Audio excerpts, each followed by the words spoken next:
I am going to go ahead and tell that story real quick because that was so I went to do the sit down Saturday for the Legend Scale Devastator competition stuff and how it's probably going to be third parties undoing for Legend Scale that continued practice. When I'm doing sit down Saturday, the hardest part to do is cleaning the desk. That microphone just scared the shit out of me. I came with cleaning the desk. Is filming it. Like in talking to no one. And you know what I mean? And trying to make it a cohesive thought. Because you don't realize that when you're talking to other people, it's the other people that keep you fucking on track. You know what I mean? Like they help guide the conversation by asking questions. But this shit, it's like sometimes I get upstairs and I'm like, how the fuck did I end up on earlobes? You know, like scrambling. You know, so every sit down Saturday is like usually between 10 and 15 minutes on average, but the video footage is like 25 minutes usually. And so I came down, got motivated to do it. I did it, went upstairs, and I was actually kind of proud of it. Went upstairs, plugged in my camera, and it was like file corrupted. No. I was like, God damn. So I did 1,000 different things to try to figure out. I tried to upload directly from my camera to YouTube to see if I tried 1,000 different things. Nothing. None of it worked. I was going to upload it private, download it back down, cut it. You know, I had my thinking cap on like a motherfucker, and I hadn't broke that bad boy out in years, and to no avail. So I had to redo it, and that really put a damper. But I'll tell you, it went a little bit faster because I kind of remembered like little key things I wanted. Don't talk about earlobes, Bobby. yeah, exactly.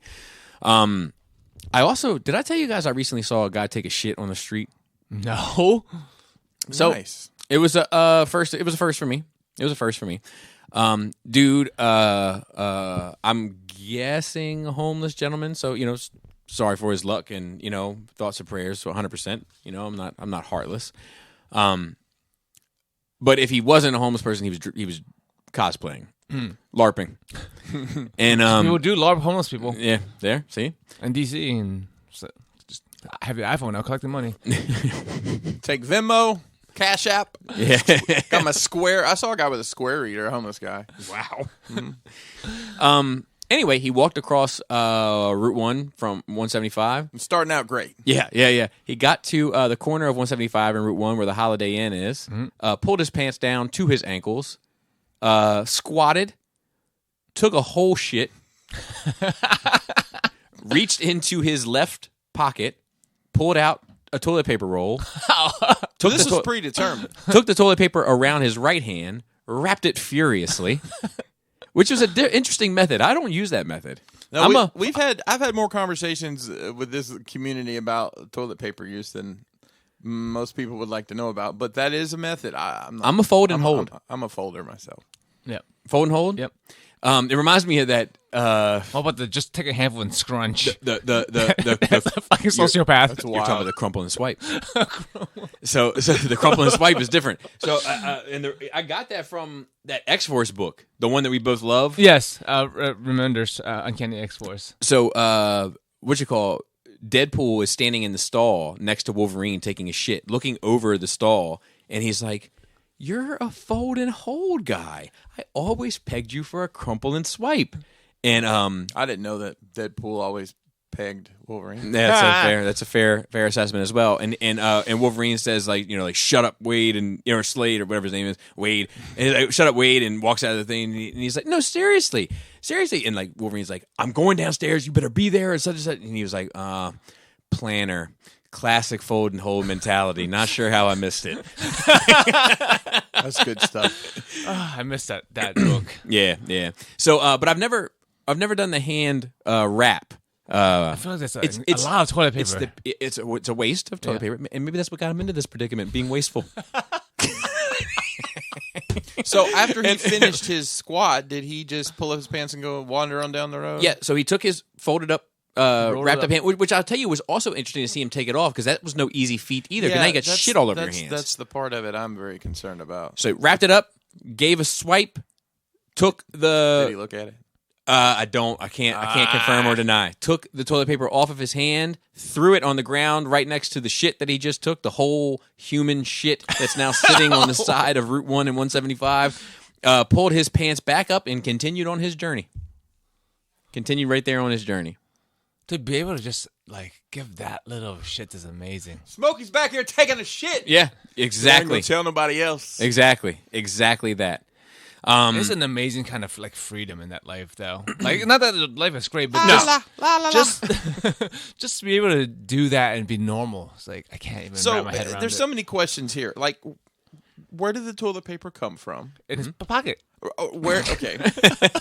How did it get to his pocket? Joe, somewhere between the tree and his ass, he got it from a store or someone. He probably went to a public bathroom and swiped Why it. wouldn't you just, man, I really like shitting on the corner of Route 1 and 174 in the parking lot of the... It's marking his territory. Dude, what if that was a thing? Oh, Dude, shit, that's Johnny's turd. Y'all back off. If you're going to say you've never seen somebody take a shit in the parking lot of a Piggly Wiggly, I'm going to call you a liar.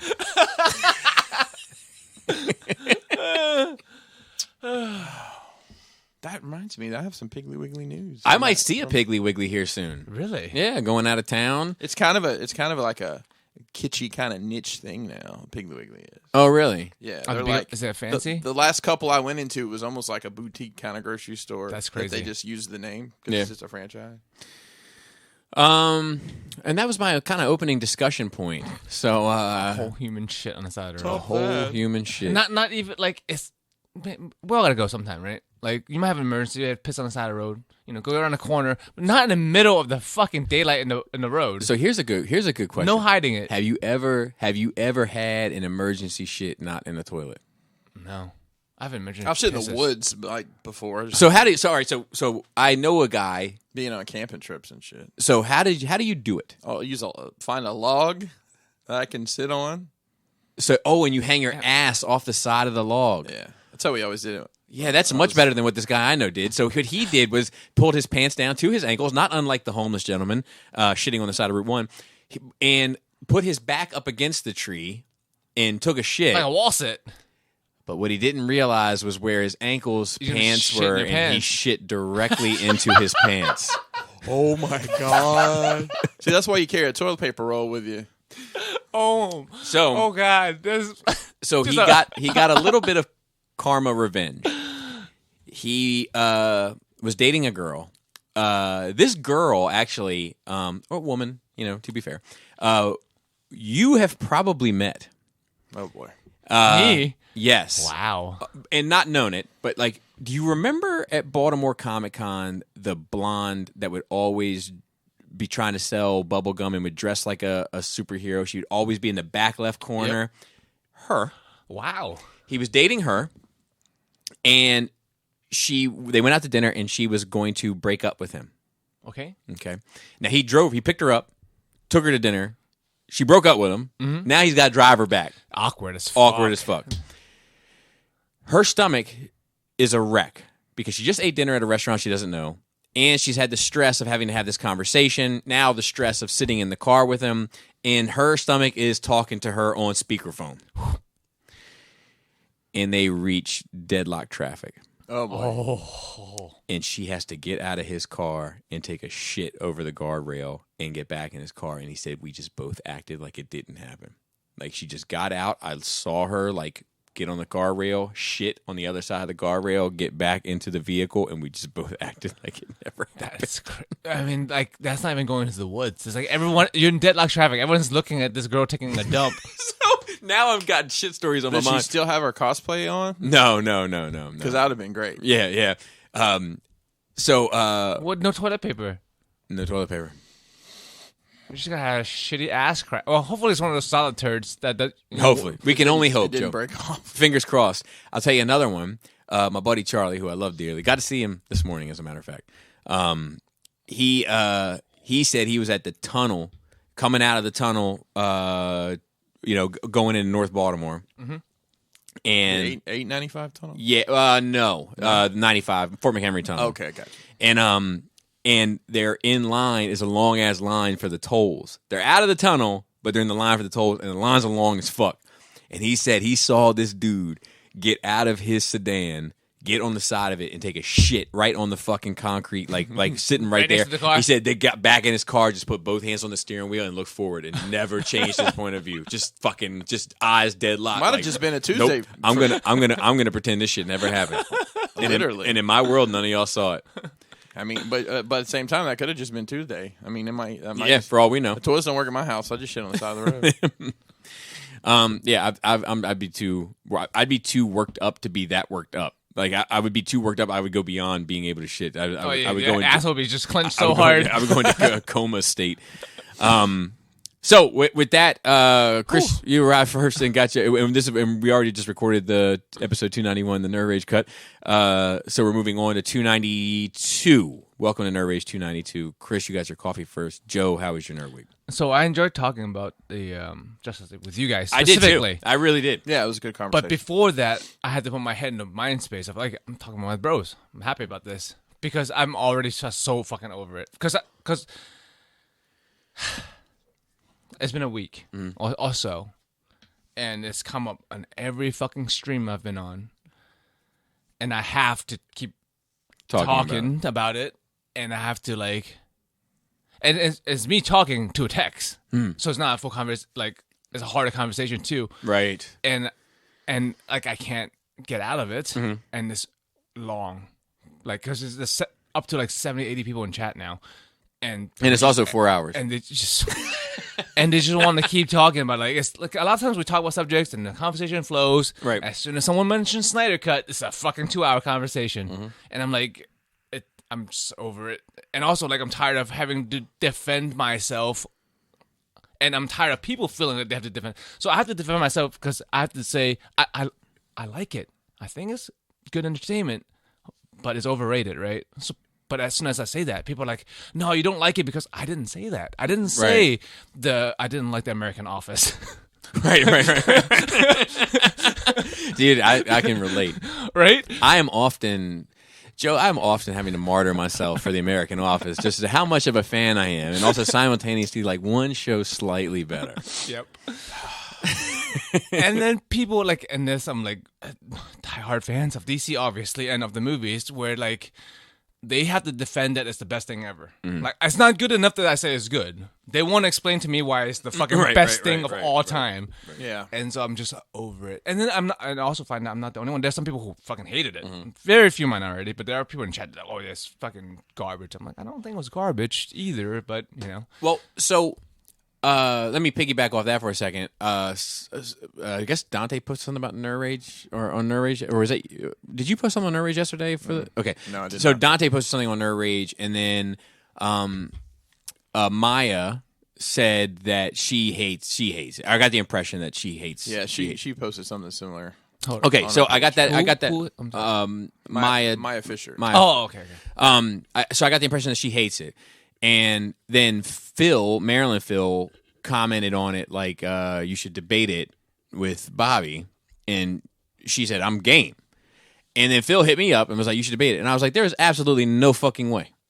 There's absolutely no fucking way, and it's nothing against her. It's that I have finally found a movie that has satisfied me. Yeah. For the first time since the last Apes movie. Wow. Wow. And I am not interested in defending it to anyone. Well, you shouldn't have to. I'm Yeah. just, and not that she wants me to either. To be fair, Right. but like, I just want.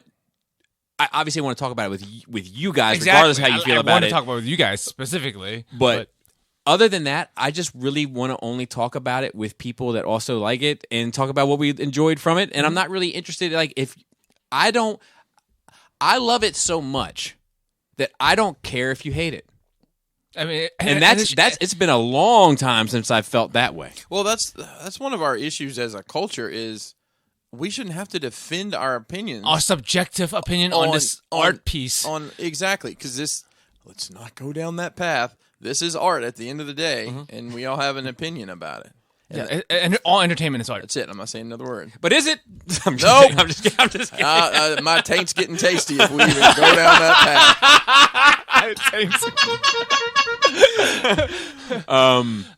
But yeah, like that.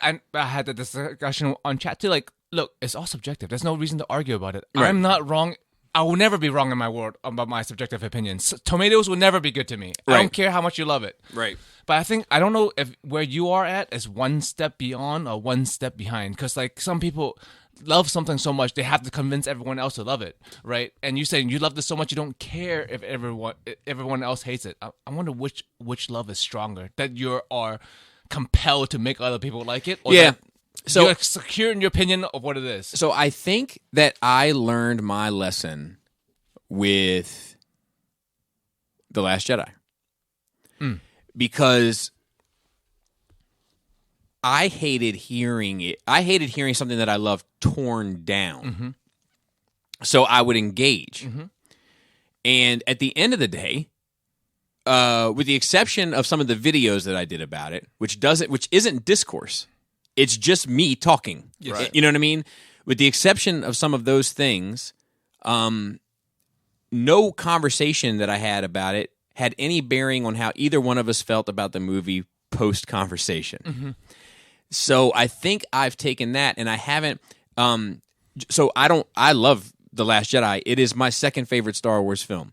That being said, it doesn't satisfy me anywhere near as much as this because it doesn't have the ending, right? It's just like Infinity War. Yes. I love Infinity War just as much as I love The Last Jedi, but both of them had the same problem for me where they don't satisfy me at the end. In this, I finally have it, and there's no discrepancy as to how it plays out because it's played out. It's done. So like I as I'm sitting here thinking about it and challenging my own self, I would have never debated the end of Apes with anybody either, because I'm like, nope, it's done and it's perfect to me. Within reason. Right. Even the most beautiful girl has an unsightly mole somewhere. I'm just kidding. But you know what I mean? Like, or wants to tell you how fucking intuitive her cat is, and I'm not interested in that either. Right. And I'm about that life. But, Bobby, I will say, if you put out a video about something and put your opinion out in the viscera, you're going to get, I mean, it's the way the world is. The comments are coming, and if you engage with those people, then that's on you to defend your position that doesn't need defending. Yeah, it's just your choice to engage thumbs or up, not. thumbs down. That's it. Move on. Yeah. And I will also say that and not to hijack, but this past week or week before, I had a Force sensitive conversation with the Gort sensitive, and I love that now. He's just got to wear that now, and JD and Chan, and it was a great conversation. Thoroughly enjoyed it. And did I talk about this last week or the week before? Like how you dislike it for different reasons, or you arrive to dislike it from different areas. Yes. Just that, what was fascinating is that, I'm on the pro TLJ, and and kind of like Mando doesn't do much for me train, right? JD is on the anti TLJ, and Mando is life train. And we're both equally dissatisfied with Star Wars at the moment. And it was just an interesting conversation to have, because in an attempt to appease everyone, they ended up displeasing us both. Yeah.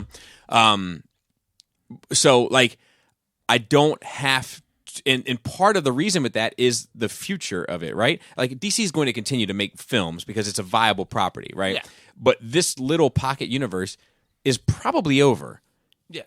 And if it is, I'm happy. And if it isn't, well, don't break my heart. Well, say you love me again. I think they can still dabble in this universe. Just don't undo anything that's been done. Yeah. As hard as that seems to be. That's like the comic book way, though. Yeah, true. True to form. But continue, Joe. And I know the feeling of being exhausted because you have an unpopular opinion.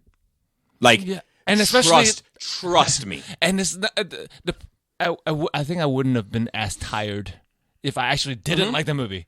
It's because I like the movie. God damn it! Right. I didn't like it enough for these people. Sometimes I hate when a movie or a show or anything will go to credits, and I know that's it, and I know I feel the way I feel about it, and I know that people won't feel the same way, and I'm like, oh no, not Well, I told you my biggest takeaway from the whole thing is I was so excited that you liked it. And I'll tell you. But here we are talking about people who don't like our opinions. Yeah. Like, come on. But at the end of that, like I even had when it went to credits, I was like, please, everyone, please, like because I didn't want to be the guy again. That I was like, I loved it, and everybody was like, really? I was like, what, guys? You didn't love? There's a Joker card. It's a truce. Like, yeah. Anyway. Continue. Okay, so watched a few movies that nothing to write home about, like dinner movies. Hell House LLC 1 and 2, PODBEAN, and Demon House. They're all run-of-the-mill movies. They all were great. Watched Insidious 3 finally. Did enjoy that. I think I've seen it. Probably. It's old. So. But I only wanted to watch it more because we watched 1 and 2, obviously. And that world is kind of interesting if you like horror movies. For sure. And at that time, she just started getting into horror movies. She was never a big horror fan because she gets scared easily. Right. And I like it as a form of entertainment. So, I remember us having to stop 20 minutes in the movie because she got too freaked out. But now, she would have watched so much fucking horror movies, she's desensitized, so we're going to sit through the whole thing. Oh, that's interesting. That's like a social study. Yeah. You know what I mean? That's don't let Tipper Gore get a hold of that shit. It's just, you know what I mean? It's like proving the point, kind of. Yep.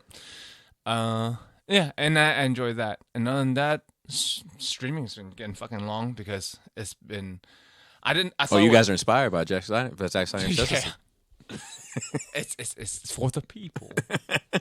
No, it's because there was I thought it was a fluke. There was a few spikes here and there in the last few weeks of live audience. But no, it's just been high. It's been 70s up to the 80s. That's awesome. Since we're doing good conversation going, instead of cutting off when we're it's going to be a 3-hour workout and stream. Now we're just as long as people are engaged, we'll just keep going, and it's ending up to be 4+. Wow. For 4 hours and 15 minutes. But I can't keep that shit up forever. So we got to find a happy medium. Balance, man. It's important. Side note, I remember somebody saying that to somebody else one day in my life, at a friend's house. They were like, you need balance in your life because they were living wild. And the guy's response was, all I need to do is balance your bitch on one lap and on one knee and your mom on the other. Wow. Anyway, continue. But yeah, I had yesterday was the dress stream. The community got together and decided what they want us to do. Long-term members have there's a thing for points, channel points on Twitch, where the longer you've been engaged with the channel, the more I guess credit you've earned. And to show it, they can spend it. And then the community got together and was like, we want you guys in this dress. So yesterday we worked out in dresses, both of us. Sweet. And yeah, we have. And dude, you're kind of like the Jaden Smith of Newmarket in a way. Oh my God. You're Joden Smith. Joden Smith. I don't give a fuck. People send me stuff to wear. I was wearing a red fishnet shirt a couple of days ago because we have a P.O. box now, and people I was like, I don't care, I'll wear anything. I don't have any shame. And people have been sending me weird shit. I have a question about the George Michael song. Yeah, that was from a fan. Yes. That cut it. That cut it and put it together. So the backstory to that, because watching it as from fresh eyes, let me tell you what popped. It's popular on Instagram. I wasn't so surprised that you're viral. You're going to go viral. I'm surprised it didn't get flagged.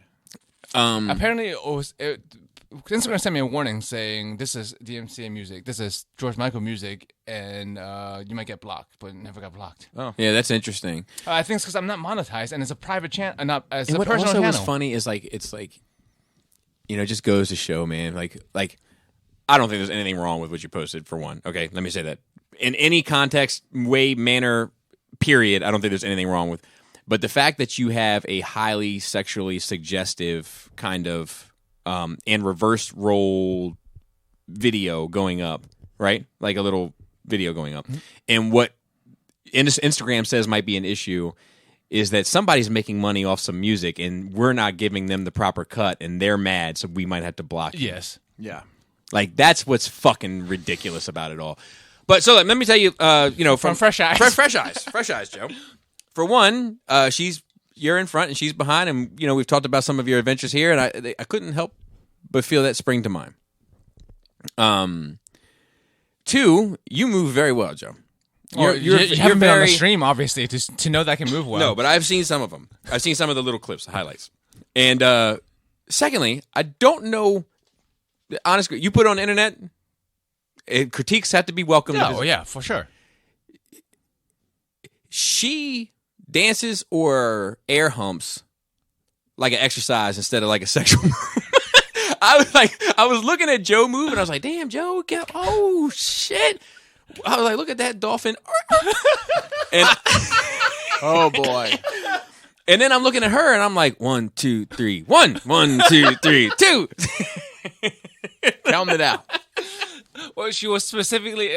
So I don't know the backstory. Out of context, she. I don't know how this happens, right? Because usually dancing, I guess like in nature or even in humans, is to show how you can fuck good, right? It's like a mating dance. Yes, it can dancing is mating dance. It can be. Usually, isn't it? I feel like jazz dancing, like tap dancing, isn't like showing how good you can fuck. That's performance. I mean, like pair dancing or like seductive. I don't know. Okay, I think there's definitely a wide variety of dances that are definitely sexually based. I don't think that all dance is sexually based. It's True. Okay. But the way she cannot dance, but she fucks real good. Like I don't know. I'm in my head. I'm like, why can't you do the moves? Maybe it's just that move feels better than it looks.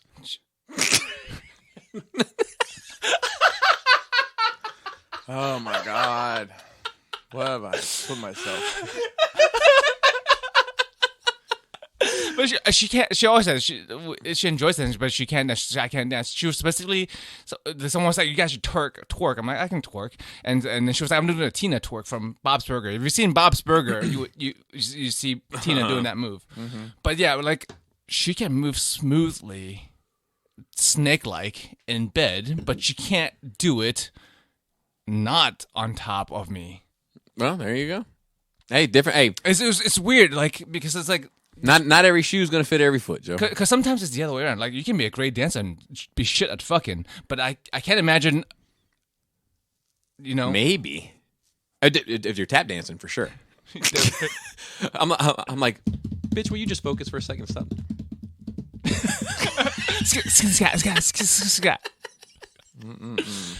are you doing over there? If you don't take them fucking shoes off of my hardwood floors.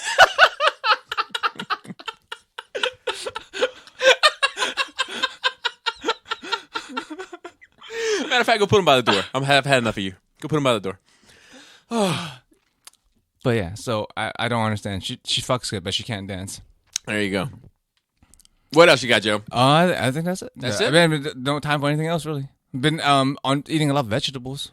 I told her, like, don't give me the choice. Celery for the shot? Just I told you only gave me diarrhea. Fucked up big ass like 4-ounce salad bowls of salad and like fucking like. I'm laughing when you said salad. It reminded me of G.I. Joe the movie when like the thing like, oh man, it's like a giant salad. Oh, tunnel rat. Tunnel rat, yeah. I had like 2 pounds of spinach last night. I don't know. I told her like I keep saying like I need more vegetables. She's like, you don't ever pick vegetables to eat. I'm like, dude, I'm a child. I will never pick vegetables to eat. Correct. Just fucking make it and I'll eat it. I'm the same way. I'm the same way, except I'll eat anything you put on my plate. Exactly. Right. So I'm like, so if you present me with this, I mean, I'll eat it. I'm like, this is bullshit. You know what 2 vegetables I eat? Oh, it's gonna go to waste. It's gonna go to waste. You better uncook these carrots and unbreak my heart. I like a crisp carrot. And I like a banana that snaps in the middle. You're fucking wild. You're a fucking insane person. That's what they serve insane people in like Arkham. Hard green bananas. Dude, I can't. Crispy carrots. Serve it up. Crispy carrots and green bananas. But so I've been shitting good. Like this whole week, I've been eating like a fucked up amount of, like, to me, a fucked up amount, probably the right amount of greens every day. Oh, good.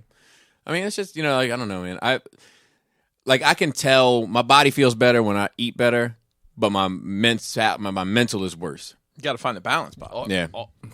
man, you want one knee and your mom on the other. No, I've been eating the good stuff too, but just the fucked up amount of salad on top of it. Yeah. Fucked up amount of salad. It's a fucked up amount of salad, man. That is wild.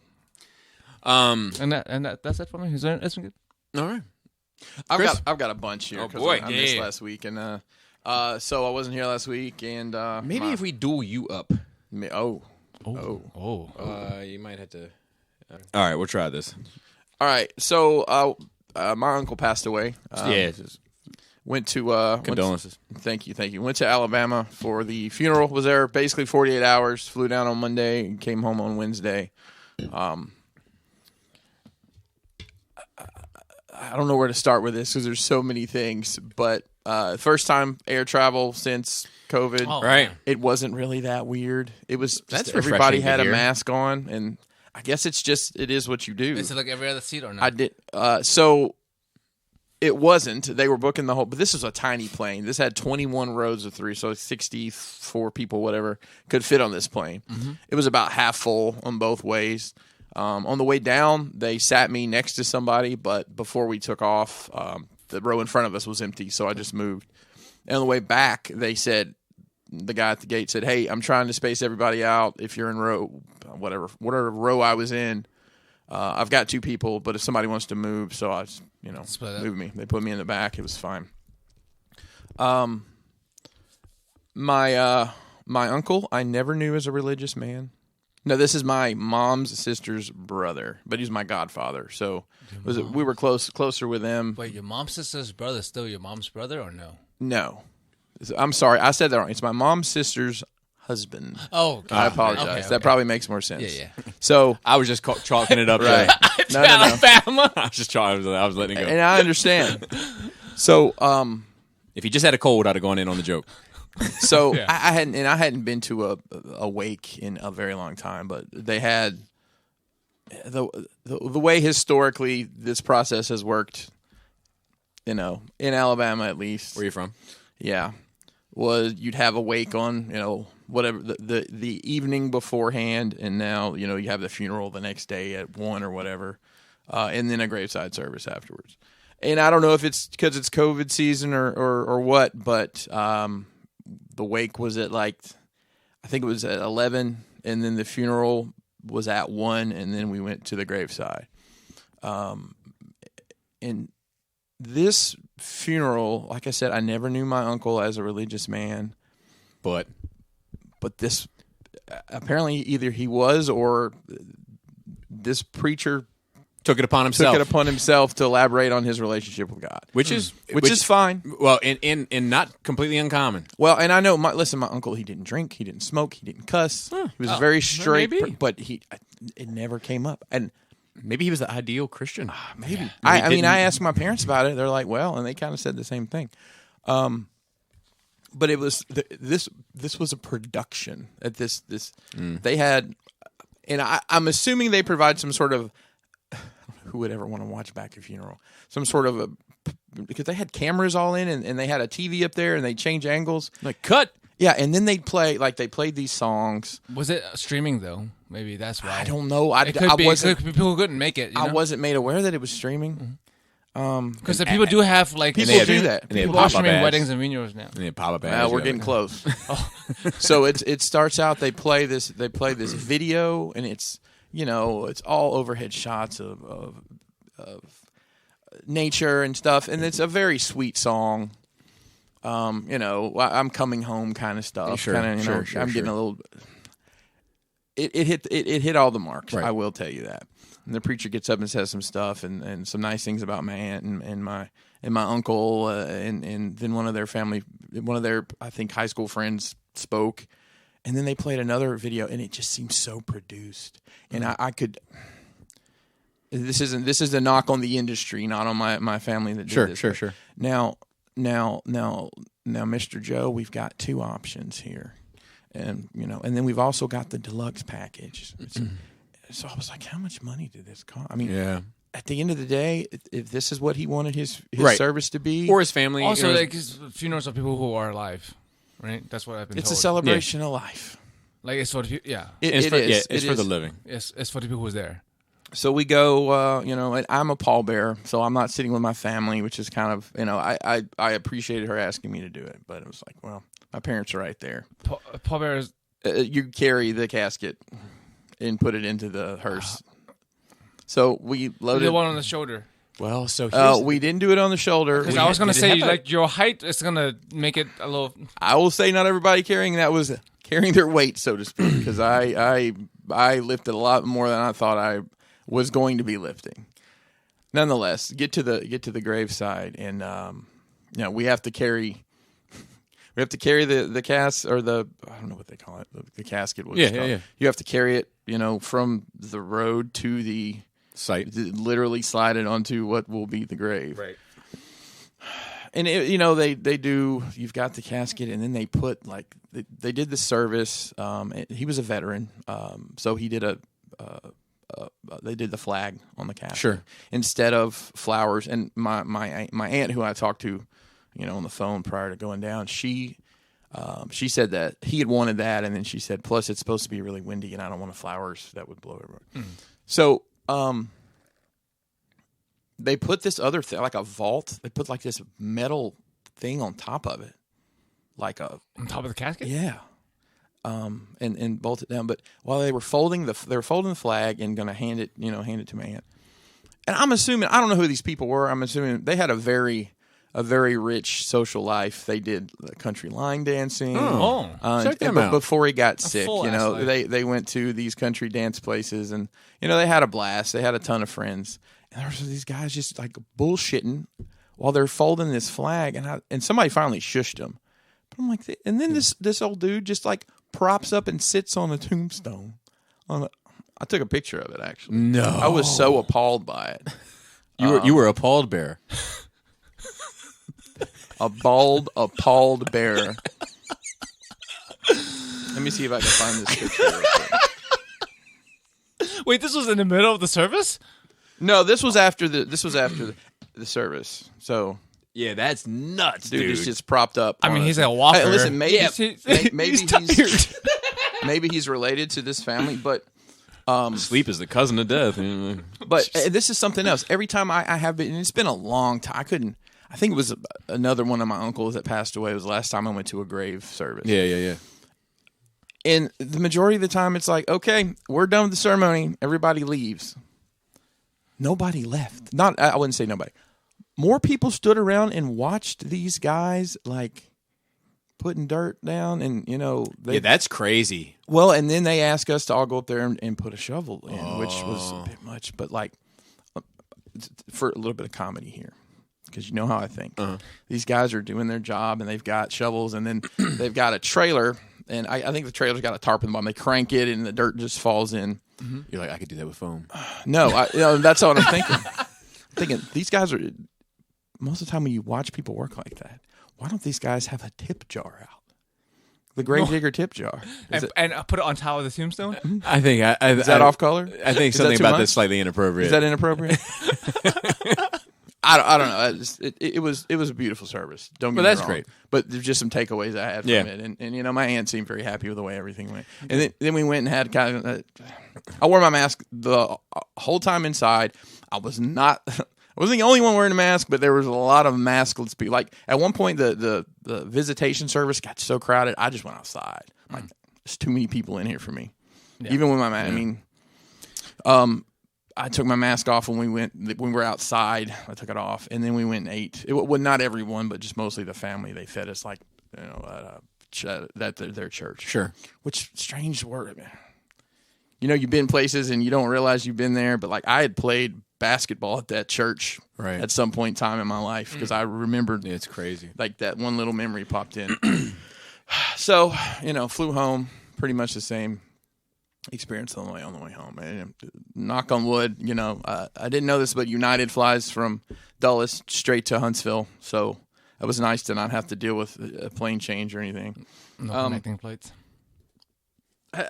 This something funny happened to me personally. So I apparently just did a horrible job packing. I didn't bring a toothbrush. I didn't bring deodorant. What the fuck did you bring? I don't know. Those are the two most important things. Did you pack yourself? I did. Oh, that's problem one. But I did it in a big hurry, and I haven't packed to go anywhere in a very long time. Used to be like my overnight like bathroom bag. Right. Toiletry bag. I never unpacked it. I just worked out of it at home, and then worked out of it when I was on the road. Mm-hmm. Well, I had to kind of put it back together because it's been so long.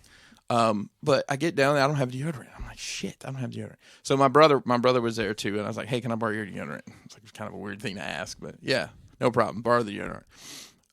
So that was Tuesday. On Wednesday, he had to go work that morning, so he went home. He left at like 6:30 or 7. So he was gone before I even got up. And I didn't have any deodorant, and I'm like, I need to ask my dad. I totally forgot about it. Right. So I get home and get unpacked, and I'm exhausted, crash. Get up the next morning. I'm like, smelling myself. I'm like, oh, God. You tell I didn't wear deodorant yesterday. But I only have one stinky armpit. What? I get this, my left armpit stinky. The other one is just like fine. Did the other one not do much? I don't know. But you're right-handed. Maybe it's because right? my heart's closer to the. I'm left-handed, so maybe. Oh, you're left-handed. Yeah. Oh, yeah. Maybe it's because I'm working so hard over here. Yeah, It becomes a stinky pit. You mentioned the Piggly Wiggly. Yes. So the Piggly Wiggly in my hometown got blown away by a tornado. That's a fact. Back in 2011. It is sat vacant forever. And I had been saying for years, there's not a hardware store in that part of the world. Right. You have to drive like 20 minutes, oh God, so far, to go to like Home Depot or Lowe's, which they're freaking everywhere, right? Like, Mount Airy, you'd think they'd have. No. They have an 84 lumber and an 40 Ace minutes hardware. away. An Ace, right? Yeah, so they're building an Ace there with the Piggly Wiggly. Oh, no shit. Yeah, it was nice to see that. Yeah. So it was, driving. Me and my dad were talking. He picked me up at the airport, and we're driving down, and I'm looking around like, oh, that's new, because I hadn't been home, and I guess I was down there in 2019, but I drove down from Nashville, so I didn't necessarily take the kind of roads, right. through the. Did I ask you about the tent? How you fucked it up?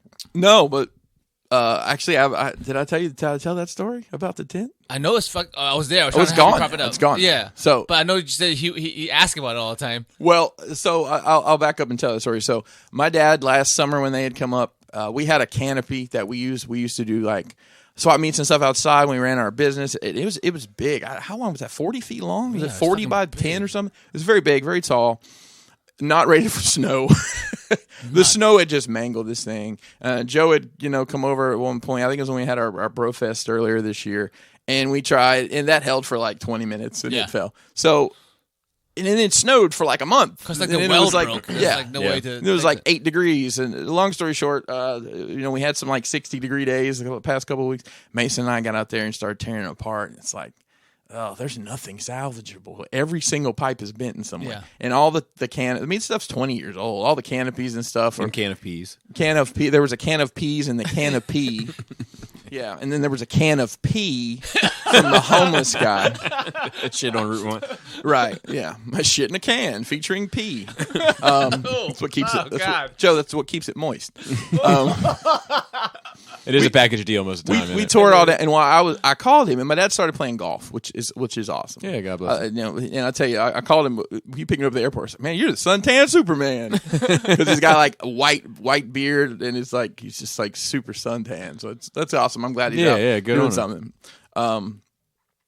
So I called him. I called him when we were taking it down, and he was like, because I talked to my mom that day, and she told me he was playing golf. So I called, like, "Hey, are you doing a hole in one?" I just try to be as daft as I can about it. And he just laughed. I said, "Hey, listen," I told him, "this canopy, this is what happened, blah, blah, blah." And he was really short with me. He's like, "Well, you can get new, this, that, and the other." I said, "Dad, it's got to go. It's fucked. It's done." All right. Let me go. I'll talk to you later. So he calls me later that he's like, "Hey, so you threw away?" I was like, "Yeah, it's gone. It's at the dump. It's gone." Because like we loaded in the truck and went. It's gone.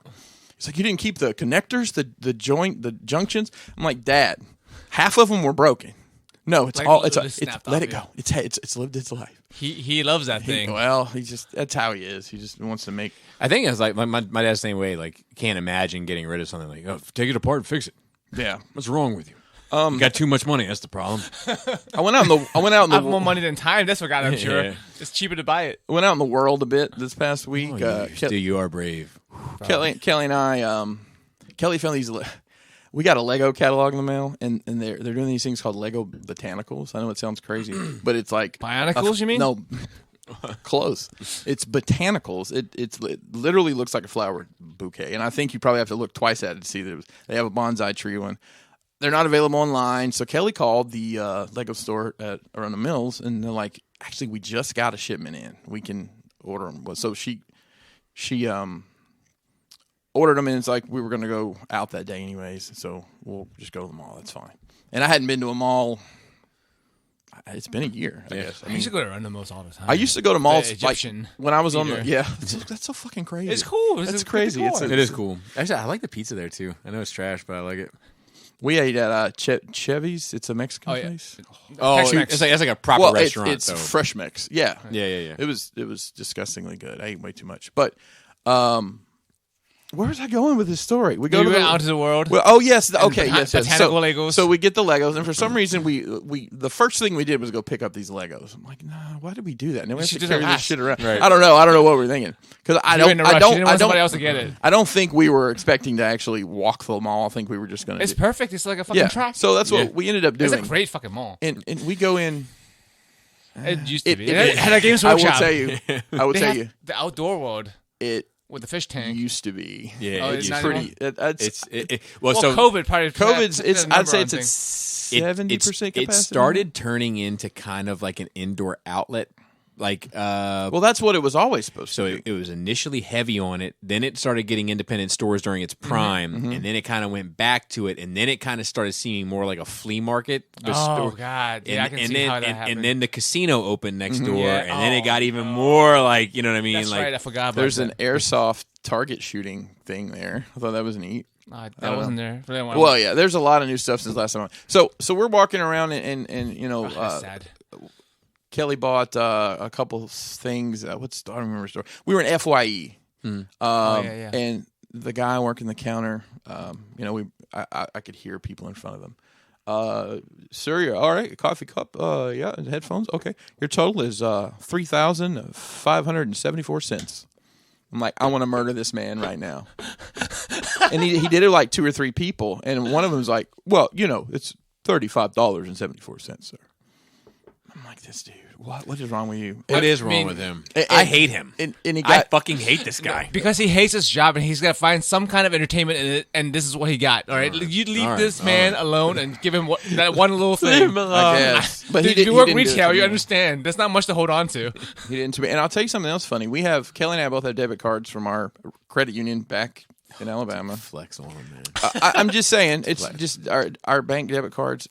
But my went to pay for this stuff and declined it. I'm like, what?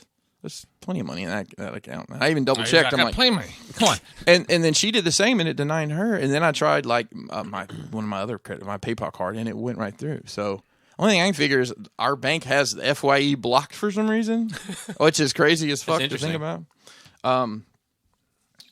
Have you guys ever driven off at the gas station with the pump still in the car? Fuck no. I've done it one time. Really? And you ripped it off? I was working for Advance Auto, and I was filling up one of the company little delivery vehicles. So what happened? And there was like you know, it's kind of like a truck hitting a fire hydrant in the movie, and you're like, does that happen? Yeah. But then you actually see it, and you're like, that doesn't happen. This story gets good. Hang on. So this happened. I mean, this was 2011 probably. I just kept on going. I didn't even stop. With the thing hanging Yeah, off? I just like fuck it. That's fine. I might have seen you in a fail video. So hang on. So one of those might have been you. So yesterday, you know, I missed Charlie's birthday since I was gone. That's a bummer. So Kelly found this little place. It's called Stratosphere. Think Dave and Buster's, but like at 15%. Okay. You know, they've got bowling. They've got an arcade. I'm not allowed in Chuck E. Cheese, so it's not Chuck E. Cheese. But they have a restaurant and a couple other things. Well, they have, I think it was $20 for 2 hours of arcade time. Unlimited. That's awesome. The arcade was fine. Sure. I mean, they had like the Mario Kart sit downs, and you know where you're on the street bike and you're doing the stunts. Right. You know, a couple of those sit down like Jurassic Park games. Yes. Which is a good point. I'm just murdering dinosaurs, just destroying them. And it's expensive. Well, it is, but what was cool is you just swiped your card and you play as much as you want. So instead of having to put $1 in every time you die, we just kept on swiping through. Oh, so well, that was fun. So on the way there, we had to stop and get gas. So we stopped at this little gas station. So we're pulling in, and here comes a hearse pulling in to get gas. So we're like, Kelly's like, pull up, don't let him take the space. I'm like, this is weird. Why so I pull up enough, enough, and then the hearse guy's, here. So I get out and, doing the gas pump thing, and of course, Kelly's truck takes like $70 worth of gas. It's crazy. Ugh. And I'm looking up, and I'm like, I had seen the junction, which is the safety pull apart, right? Yeah. So, and it's got 2017 on it, remove 2022. So I just I was just thinking to myself, I need to ask Kelly if she's ever done that. Well, the hearse leaves, and then I'm just more morbidly curious. So so to speak. I need to lay this out real quick so it'll make sense. So here I am. Here's where the hearse was. There's like a van or something here, and then no, there's not there's a van here, and then on the other side of the pump, there's like an SUV sitting here. Uh-huh. So I'm here. So I'm morbidly curious. I go over here and look. Oh, and the guy driving the hearse is like he's got like a baseball cap on and Thymns. I mean, it's casual Friday. Off duty. Well, there is a funeral home right next to the high school, so it's not a casket in the back. I didn't see any action. Oh, they're just putting them next to the school now, aren't they? So I walk over here. I'm like, I just got to see how much. The guy wasn't there long, so I got to figure out how much. Like, all right, it's $12. So around that time, I hear this pow, and I turn around, and this woman has driven off. This woman here has taken off. Gas pump pops loose. She drove away with it in her fucking thing. And it was so crazy because I had just been looking at that and was building conversation to have with my wife when I got back in the car. And then this shit happens, and I look over at her, and she couldn't see the whole thing. Uh-huh. She just saw like here to here because of the truck was in the way. And what happened? She drove away with a pump. So she gets out and is like, this lady's like, oh my God, covering her face. And Kelly's like, what happened? Like, she drove away. Is she still here? Yeah. So she goes inside to the. What happened to the pump though? Like, how did the pump react to that? Oh, it's got a connector on there for this very reason. So it just pops out, and then that's it. And then no leak, no. No. Okay, all right. I think they invented it after the first time it happened. Exactly, or the first 40 times. So the guy, Carl, we're gonna have to get ahead of that. The guy comes out, which I'm just gonna guess by looking at this guy, he's just the dude that works there. Uh-huh. And they're together. I don't know if they're going to try to put it back together or what, but it was just such an odd, so many strange things happening. At the same time, I did figure out, I'm assuming that guy just works at the funeral home and they make sure the thing is full of gas every night. So they don't have to get gas with a casket in there. They drove $12 worth of gas today, I guess. I don't know. Huh.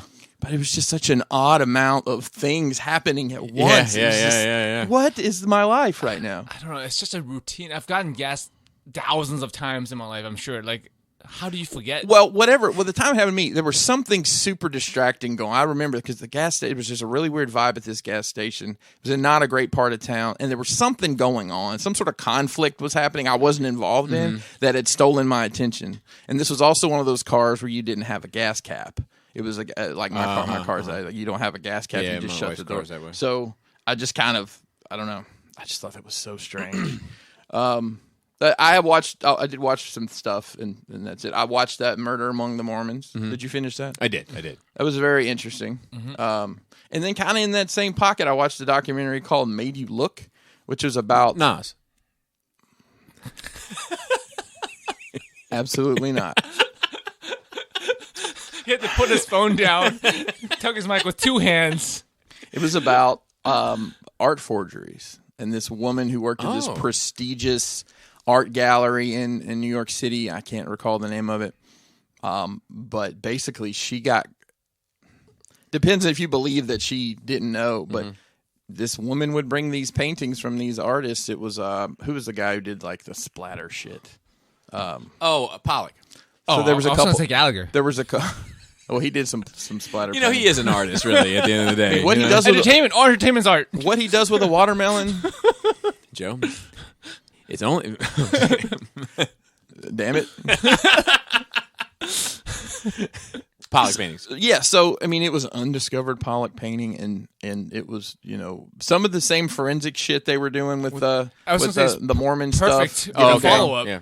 So it come to find out it's this couple, and the woman that's actually bringing the paintings is more just like the face of it. But there's this other guy who's like, he's taking paper and trying to, taking old paintings and bleaching them out to use the right. It's really vintage interesting canvas and shit like that. And then there's this other guy who is doing the actual art, and he's in Chinese national, and he's back in China. Of course, they won't. Best knockoff people. They won't. Well, there's an entire industry in China of people copying these. No, I'm saying, but it's people. They're hand doing this. It's not like there's a factory. No, it's people making. But the fact that these paintings were undiscovered arts there was 4 or 5 artists, all from that same kind of I guess 50s, 60s period.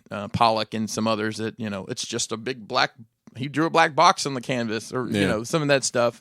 I can't think of what that type it shows of the called. Conflict between good and evil, along with the world going slightly askew. Really, the funniest part of the whole thing. It is worth watching. It's not very long. The funniest part of the whole thing is the guy who was kind of the mastermind of the whole thing. I think he's in Spain or something, and they don't extradite either. And it ended up being like $84 million tied up in all this shit. Holy shit! Yeah. I mean, it's something crazy like they're that. gonna make a Marvel movie with this shit. Yeah. So the guy at the end, they're interviewing him, and who was it? I can't remember who it was.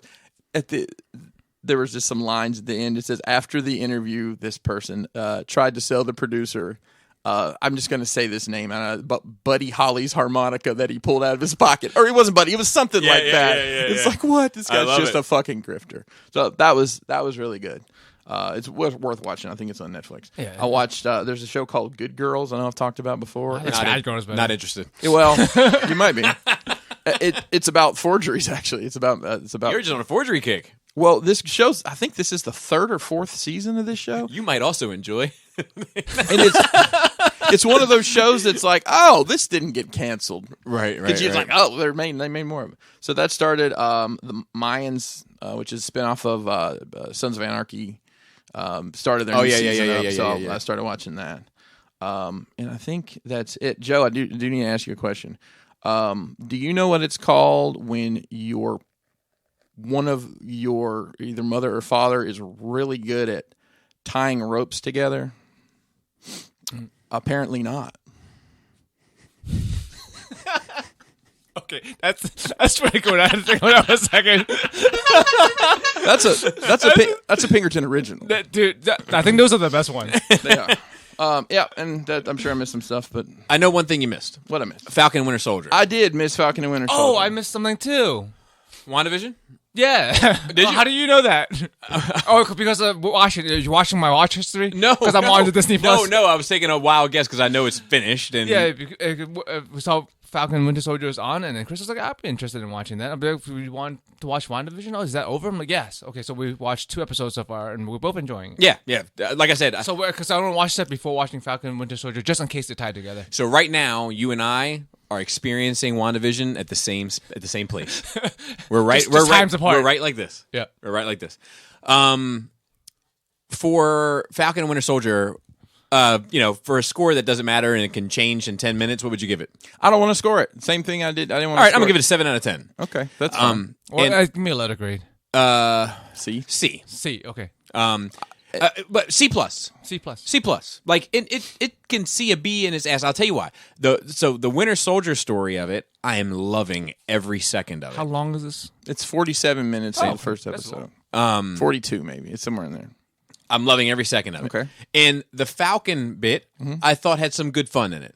So it's like 100% of the one and then half of the other. Okay. It's kind of how I see it. And so far, I'm enjoying it. And I'll tell you, I was reluctant to watch it.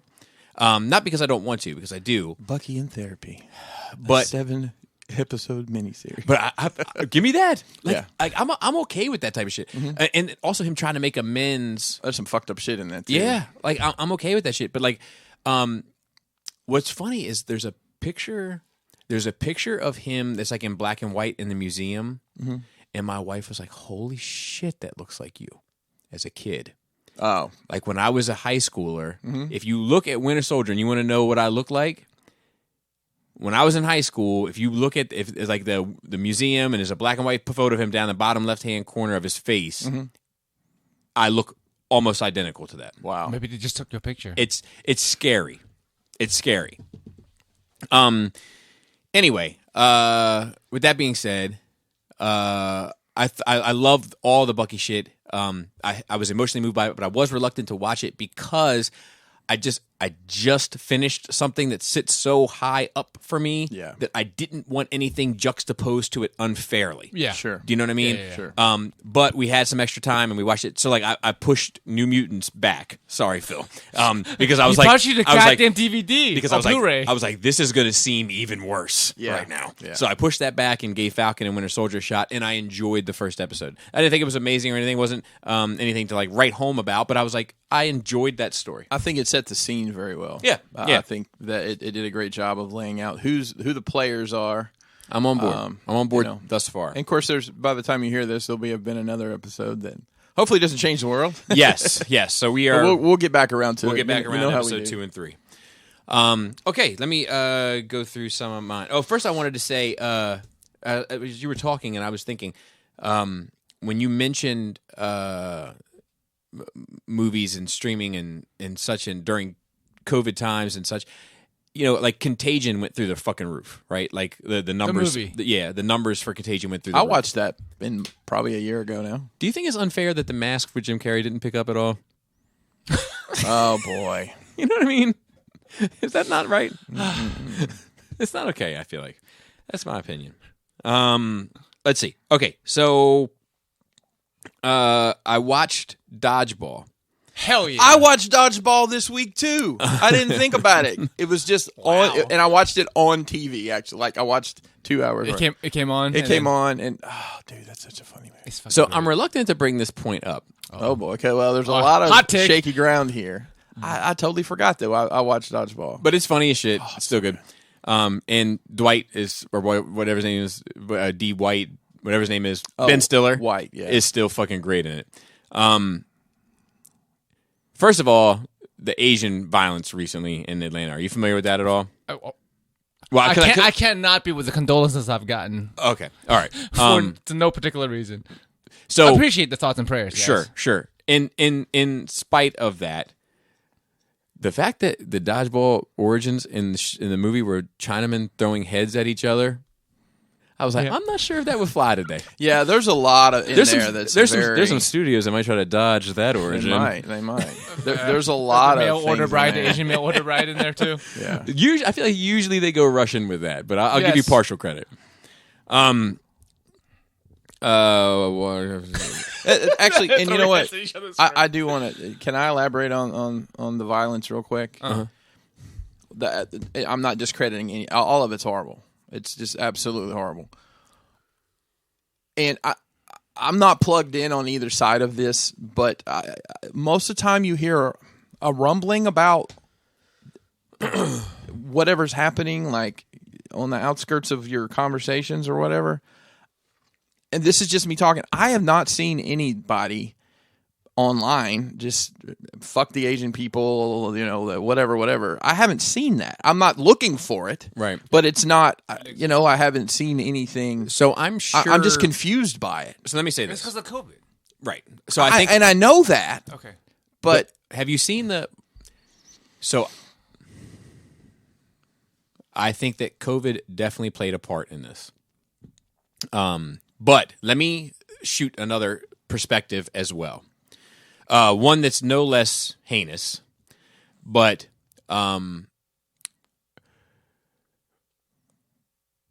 I think that race is a part of this because I think it has to do with COVID and people being locked in their house and blaming a group of people for the acts of one person that happened to share the same genetics in some regard.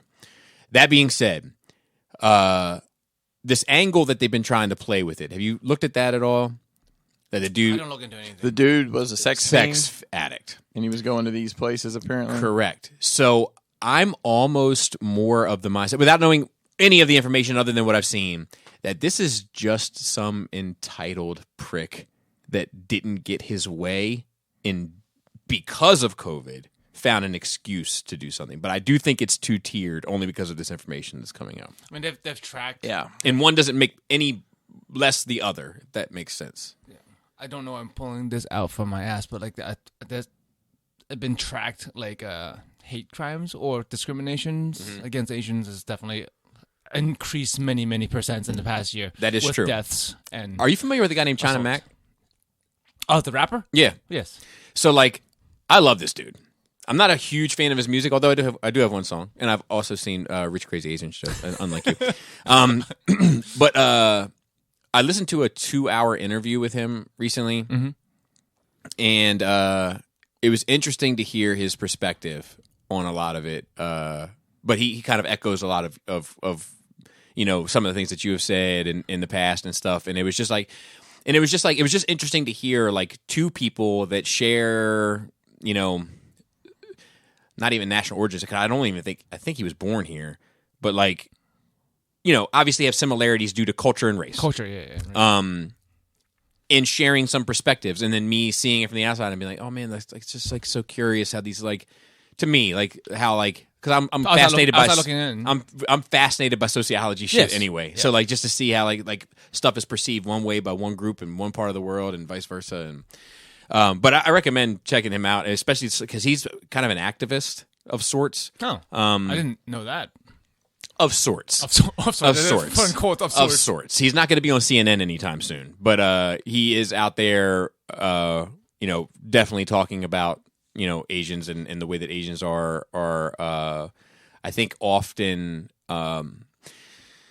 bullied, for lack of a better term. Oh yeah, I mean, because we usually just keep our head down and plow forward. Right. So anyway, but yeah, I thought it was crazy that the origins of dodgeball just in today's world was one of those things. Selena broke my heart this week. Oh no. I mean, not really, but it was just like a moment. It was like a moment. I've had these little moments here and there. Is it like Jaina stopping liking Transformers? No. So Jaina didn't break my heart with this because that sounds really weird. But like I have been, depending on how you see it, either fortunate or unfortunate in regard that I've had to do a lot of the child raising on my own. Right, and my wife has had to do a lot of the child raising on her own. Yeah, because of our work schedules. Yeah. And so like I take pride in it in the sense that I bathe my kids. Where I feel like cook and you. Yeah, I did. I was Mr. Mom. Yep. A couple days a week, right? So like Jaina, for instance, I bathed her since the day she was born, right? I'm sitting on my toilet. This is years ago, like drawing a bath for her, and she's older, but she's not as old as you may think, given what I'm getting ready to say next. But I'm just making sure the water temperature is right and that kind of stuff. And then she could stop it on her own. We're kind of at that point. And I'm sitting on the toilet with the lid down, just using it as a chair, basically. Yeah, I'm glad you explained that. Yeah, it could have been really weird. Yeah. and she's getting ready for bath. I think she's like in 4th grade, or you know what I mean. She's getting ready for bath. She's taking her clothes off and stuff, and I'm just sitting there, and I see out of my peripheral vision, and I'd make a point not to look, but just out of my peripheral vision, that she is developing hair in places that she hasn't always had it. Mm. And I saw it, and I just kept looking straight ahead. I looked straight up and then over to the left until I made eye contact with her. Mm-hmm. And I said, do you know how to get the temperature right on the water yourself? And she was like, yeah. And I was like, this is my last day. Enjoy. And stepped out of the room. And I knew at that point that chapter of my life with her was complete. Yes. Yeah. And there's a bittersweetness to it, right? So I just had one recently with Selena that was like, I don't know. I feel like this one hurt a little bit more. Maybe the last one might hurt the most, And it's ironic and perhaps karma, because I always say like give me the kids that can pour their own orange juice. That's the age I want them at. So she wanted a glass of water.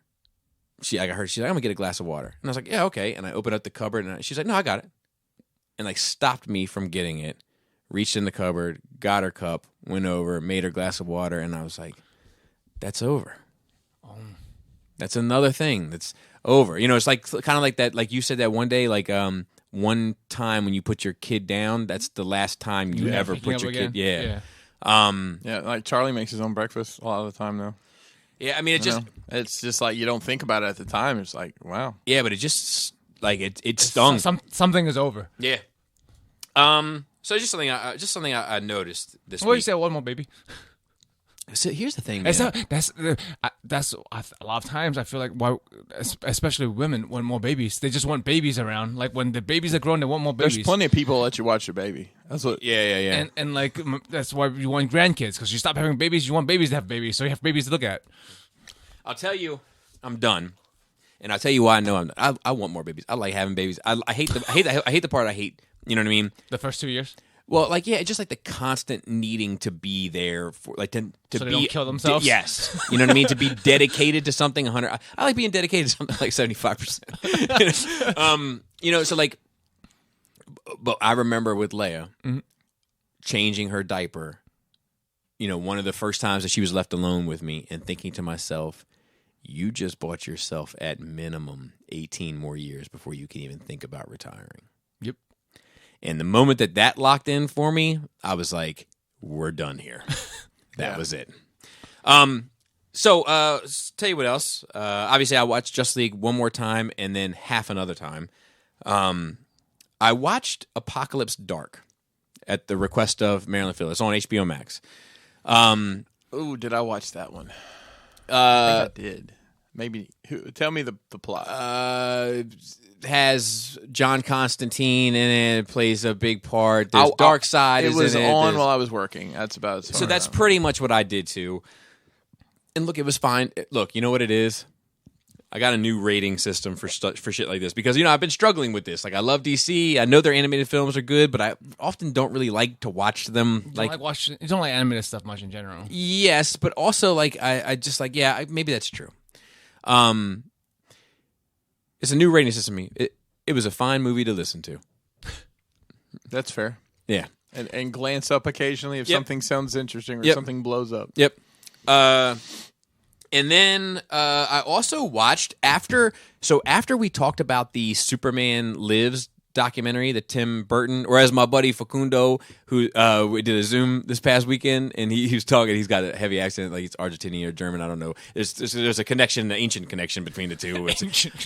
Like my wife is both. You know, like it's hard to find one without the other if they're from Argentina. So he's probably Argentinian. That's where Hitler lives. Look, I'm not going to talk about Hitler. I'll leave Hitler wherever the fuck he's at. But like, we were talking about movies and shit, and Justice League, obviously, and my man said, it was referring to other previous films. He's like, it's like the Batman with Tim Burton. And I was like, stop the conversation. We gonna let this dude get away with Tim Burton? Tim Burton. It was a very fancy way to say Tim Burton. Shout out to Facundo. I like that Facundo. I like that dude. Okay, so I watched the documentary of Death of Superman Lives. Where is that? I'm glad you asked.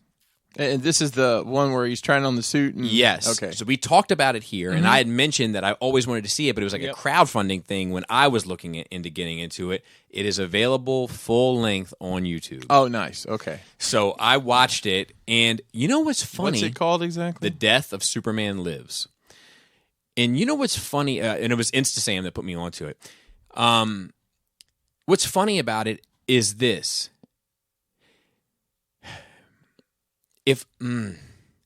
It was never going to be the definitive Superman film. But I think from a million miles away, listening to them talk about it, it would still be one that we would be talking about today as an interesting approach to it. Not as something to shit on. Correct. Was it going to tie? Well, it would be like, you remember that one time we tried steak with the chicken seasoning? That was something else, wasn't it? Because nobody talks about Superman Returns really with Kevin Spacey. Yes, agreed. Is it one of those two there that you watched? Do you know? I'm guessing. Okay. I couldn't tell you. But what was fascinating about it is like, so, and I should have known this, but Tim Burton really wanted to play up the angle of the, I'm getting ready to pun you in your fucking face. Alienated kid, you know, with no one to relate to and feeling like he has some sort of responsibility to people that don't care about him, would hate him if they knew who he was, and, you know, very Tim Burton type of type of That's how to shit, say from now on. type of shit, right? Yeah. And some of it's fucking ridiculous. Like, what's interesting is like they talk about like this guy. It's not his character at all. this guy.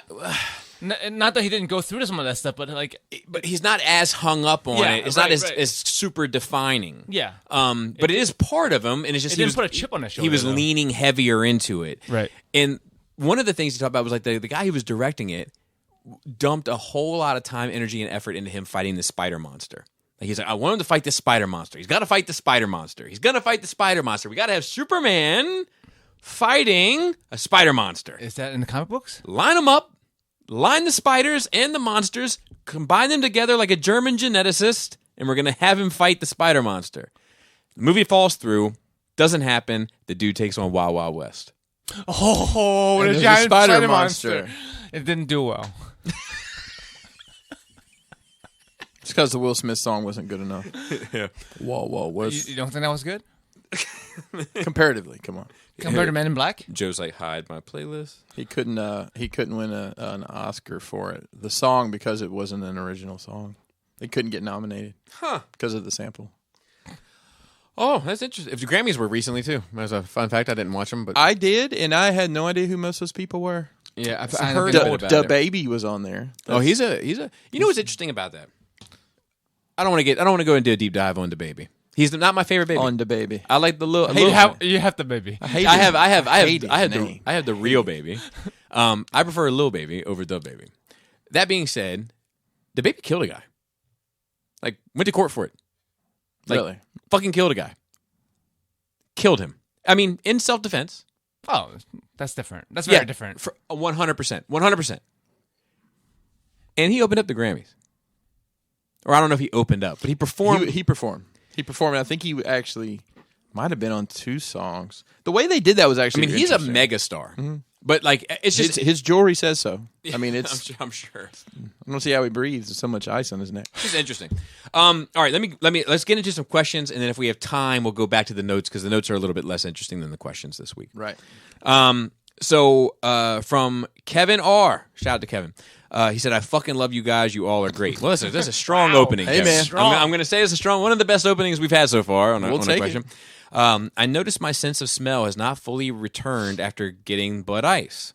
It's been 6 months and still has not returned, maybe 30% capacity. And I used to have a strong sense of smell, and so it's kind of a bummer. My question is, what smells from your youth bring you back, or what do you remember as a kid that had a particular scent that you would like to smell again?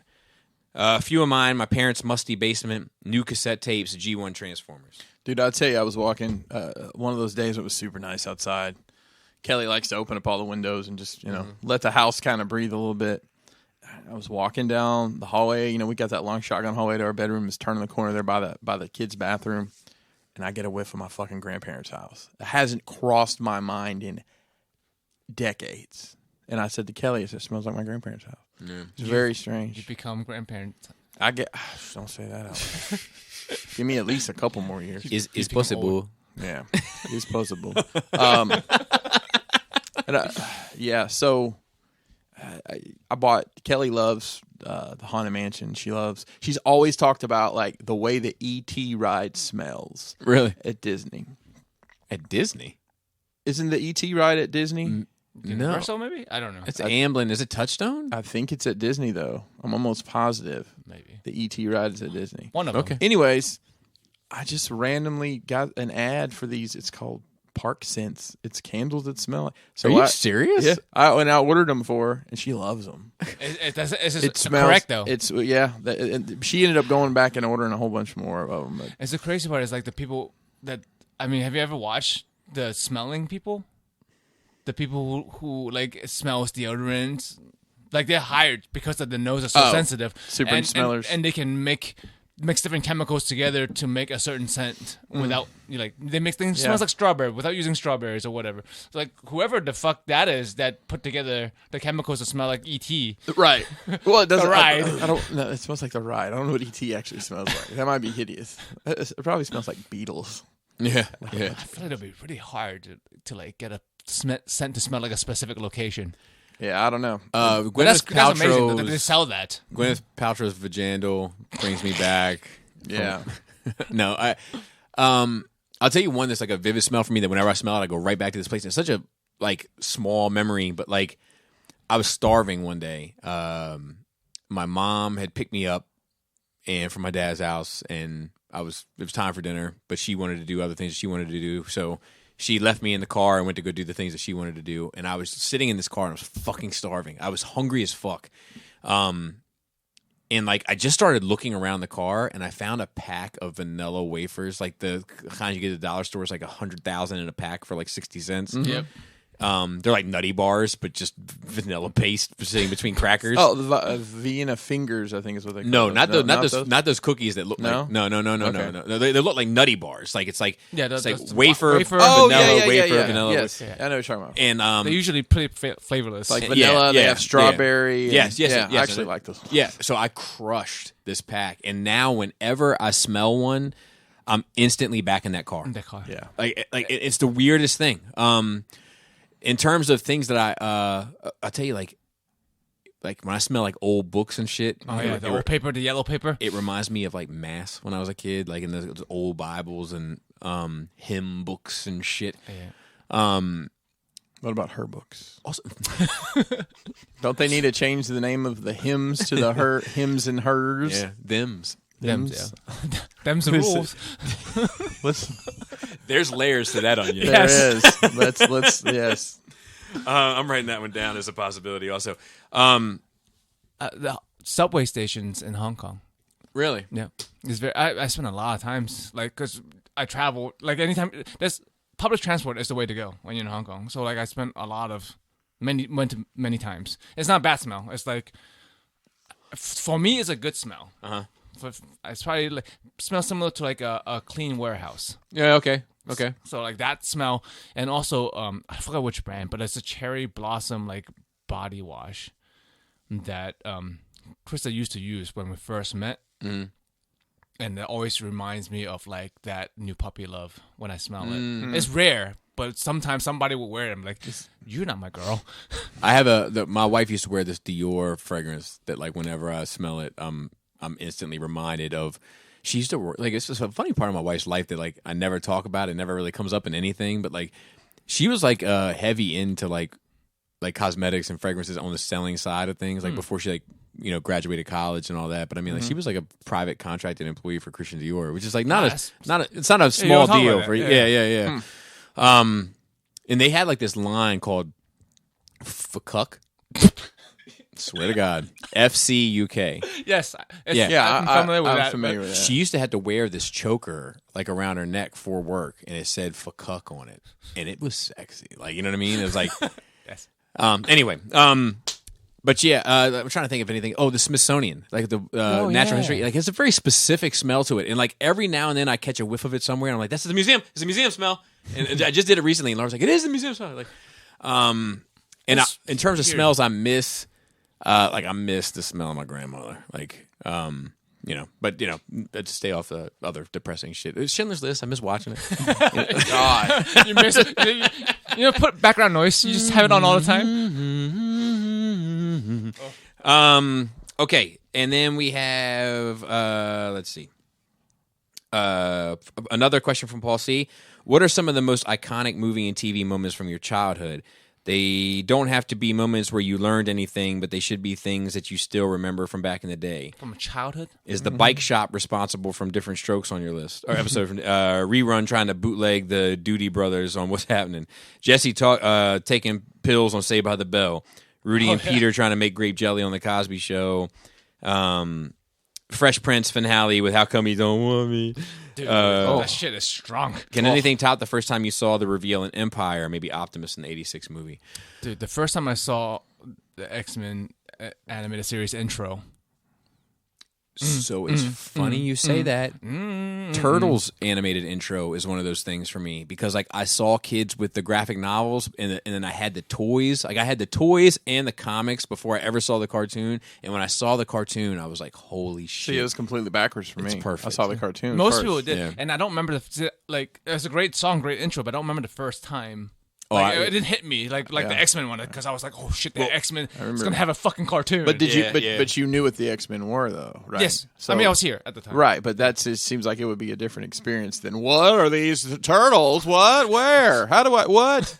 Yeah, but I had the comic in the right. Yeah, You're so the I only had- one. I'm saying I Yeah, did, you and did. I remember. I think Yeah, I've told you. yeah, I was yeah. at my grandma's house, and it's just like 2 o'clock. The way it starts. My heart gets hard. I miss old cartoon openings, man.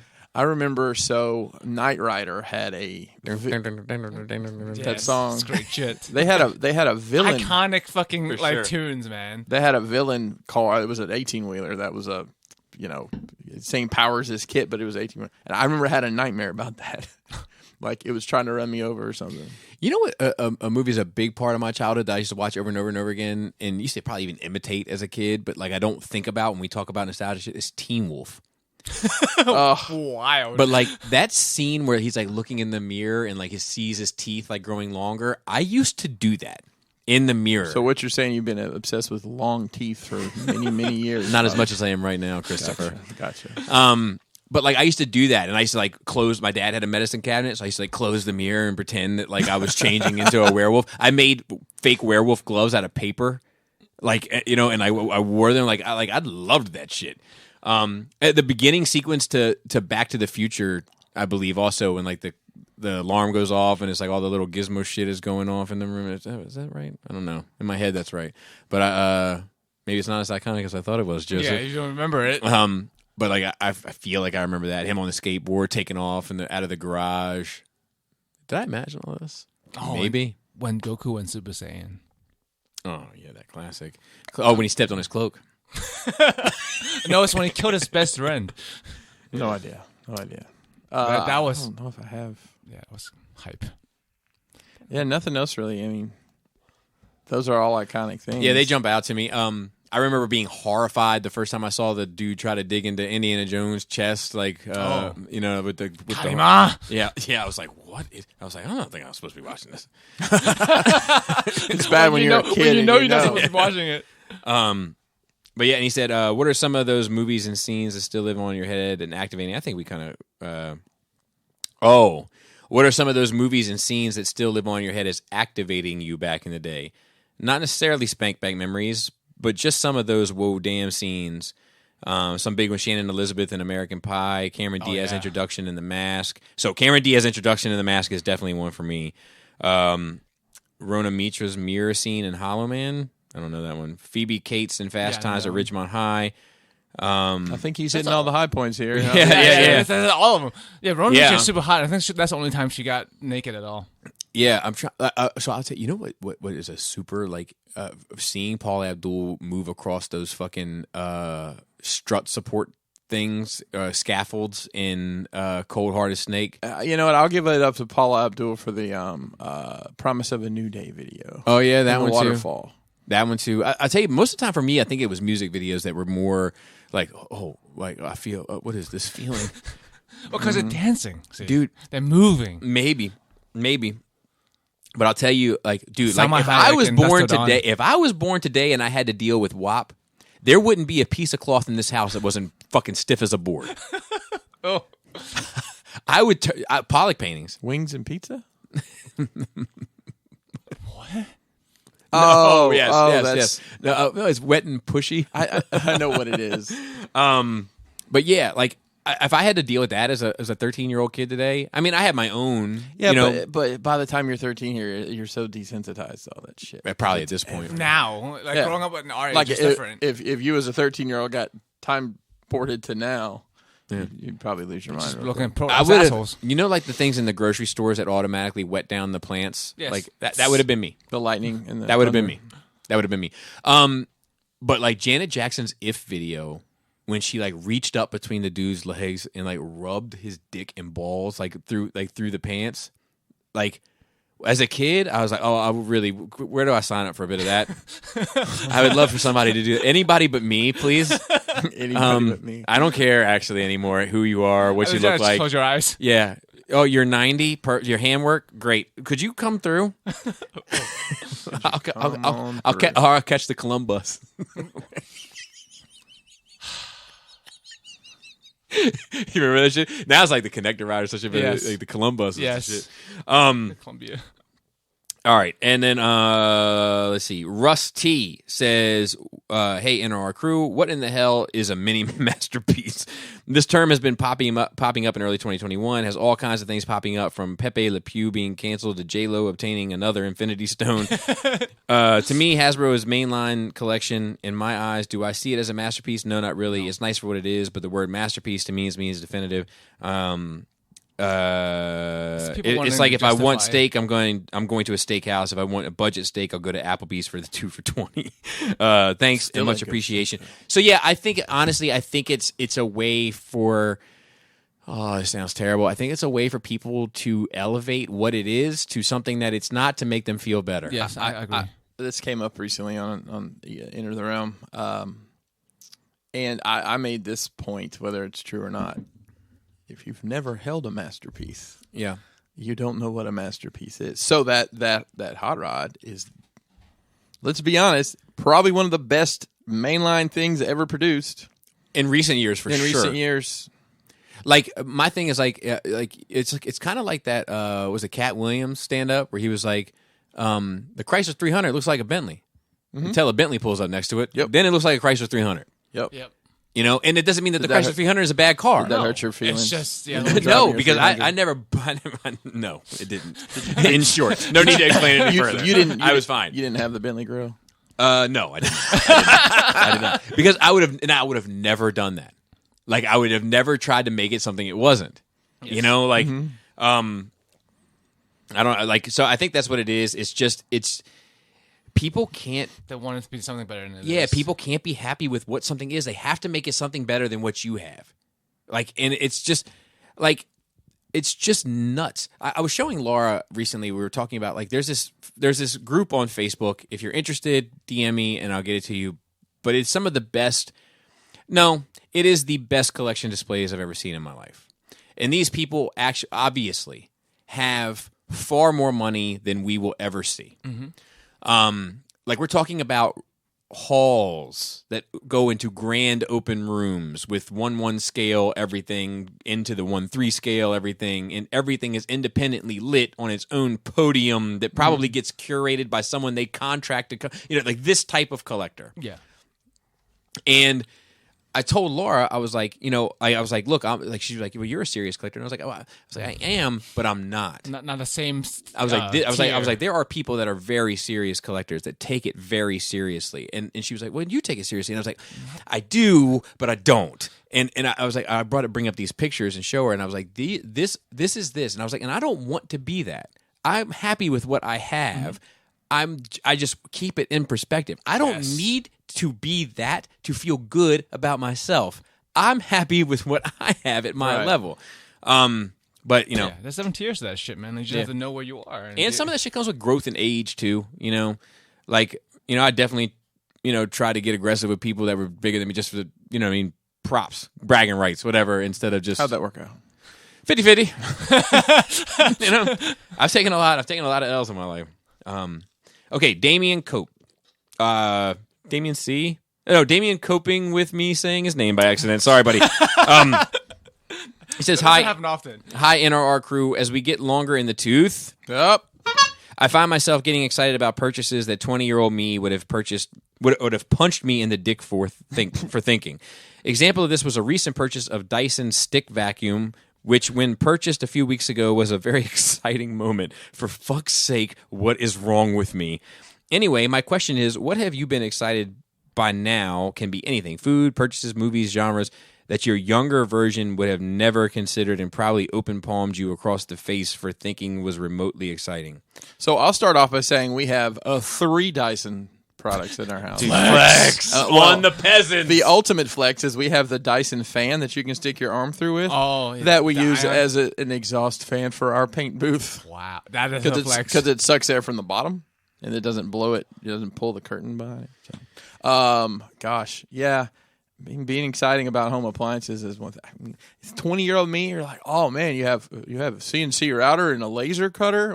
What are you gonna? Yeah, that's fair. That kind of shit. Just a lot of tools and stuff. I don't know. I don't think I've changed as a child. Everything I'm excited about now, I would have been excited as a child. So I wish I could say the same, but like I'll get excited about like some little like like we're gonna get a new Keurig, and like I'll be excited about it, like. Dude, I just got like new insoles for my shoes at work, and I was excited about it. Like so, like that shit. I mean, like I got a wireless water pick. It's battery. I was like, wow, this is really fucking cool. I got these elastic shoelaces that are like one band. Oh, I know. I know what they are. Yeah, I have no. Was super excited about it. Game changing. Did it work out good for you? Love it. Does it have the little keep clips on the end, or they like you got to shove them through the hole, so to speak, to get in. And like they're supposed to have attention. I think I got a KO. Like the YouTube comments would tear me apart. Man. I got it through Amazon. Actually, I know I got a KO. Let me stop bullshitting because Amazon wrote me and was like, "Turns out this is a KO. We apologize for it. You can get a refund for it if you want." Yeah. But anyway, but it did change my life. Sliding my shoes on and off, and they stay perfectly secure around my foot. Like, it's not like, you slide your shoes. Like, I slide my shoes on and off the tennis shoes I got on, but they're not nice and snug around my foot. I got some wiggle room in there, right? From years of sliding my shoe, my foot in and out. But so, anyway, I love it. But I got excited about it. And, like, if I were to tell my 16-year-old that, like, he would have had a fucking field day with me. What about you? And Joe said pretty much the same. No. I'm still not excited about things I wasn't excited about. I get excited about going to bed now.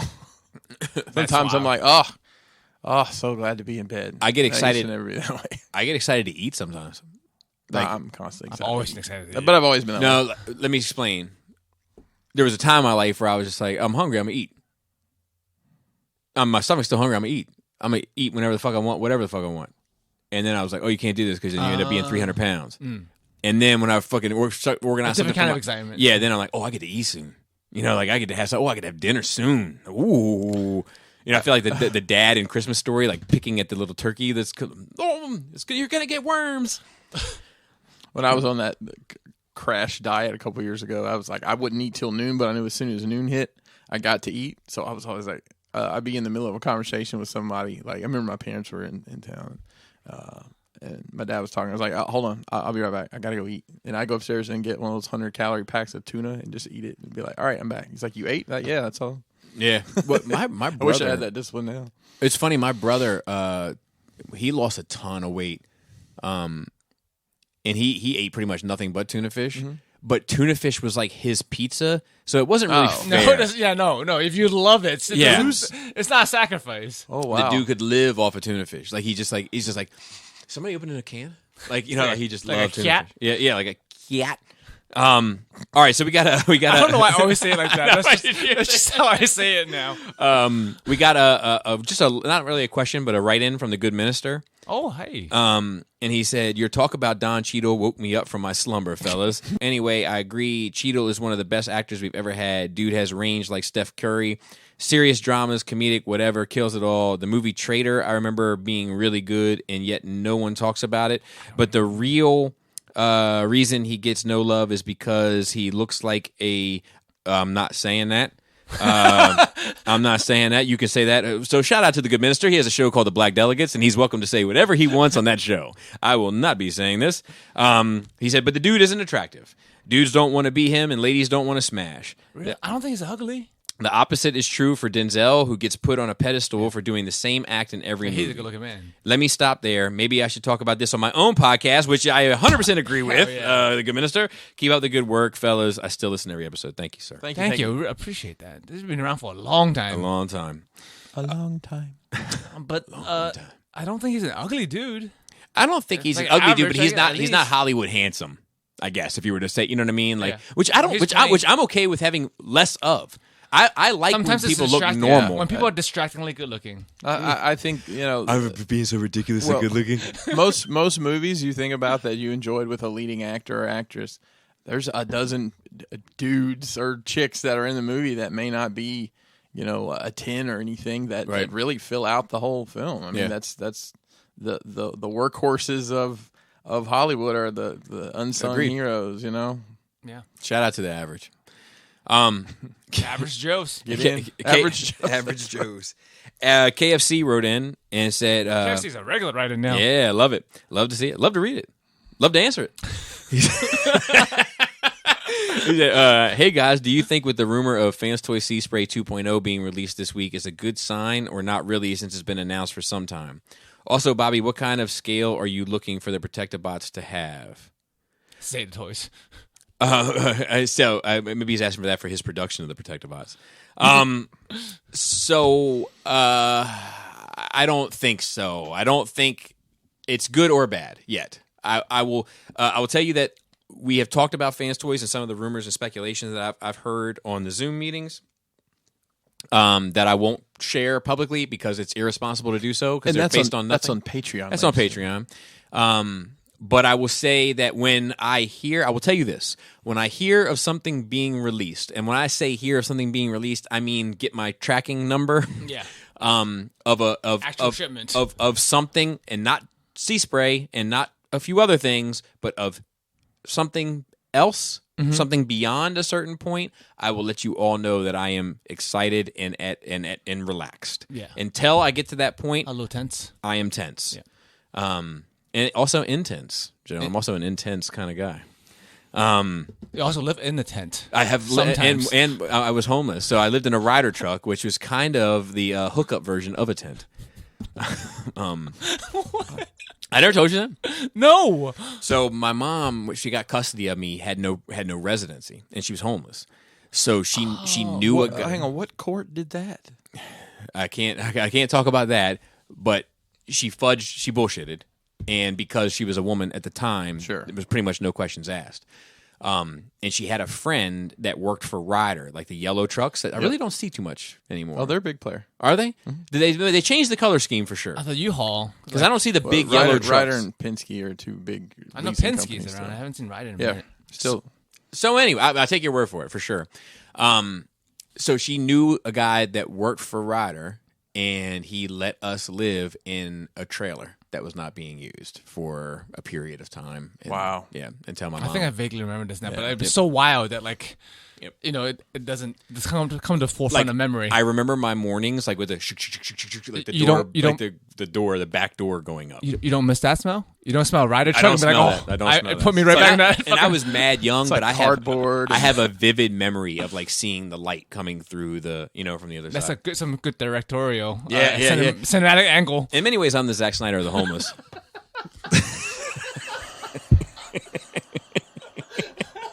I'm Zack Ryder.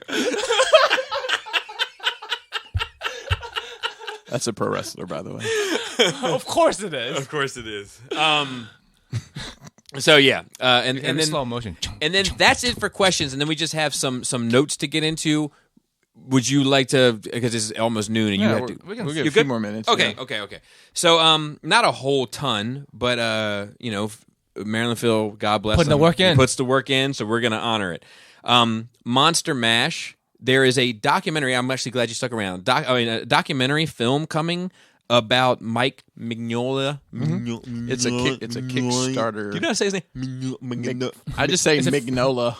This is French. But about his monster drawings and stuff. It looks fucking great. I think it's a Kickstarter. I'm not going to contribute, but if sounds great, not going to contribute. But if it's successful, I'll buy it. Okay.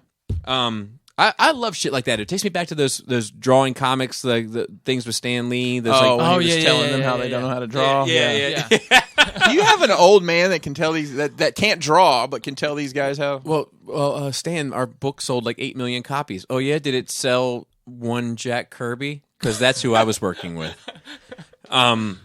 But yeah, I think that's I would love to see more stuff like that. I'm almost surprised that in like a YouTube digital world kind of stream, whatever the fuck you want to, that we don't see a lot of these like comic book creators like doing their own thing like that. Kind of like what Liefeld's doing with all this behind the scene podcasts and shit. I think there's a whole market for that of like stuff from the 90s that like people now would be like, dude, give me all the secrets. So Mignola, through COVID, I don't know if he did one every day, but he did several sketches a week. Showed him his Instagram, and then they auctioned them off on eBay for one of the big food kitchen charities, and made a fuck ton of money. And I looked at some, but he did unique stuff, like he did Snap Crackle Pop, the Rice Krispies guys, and he did like I think Sesame Street, just kind of off the wall characters. And I looked at a couple of them. He didn't get copyrighted?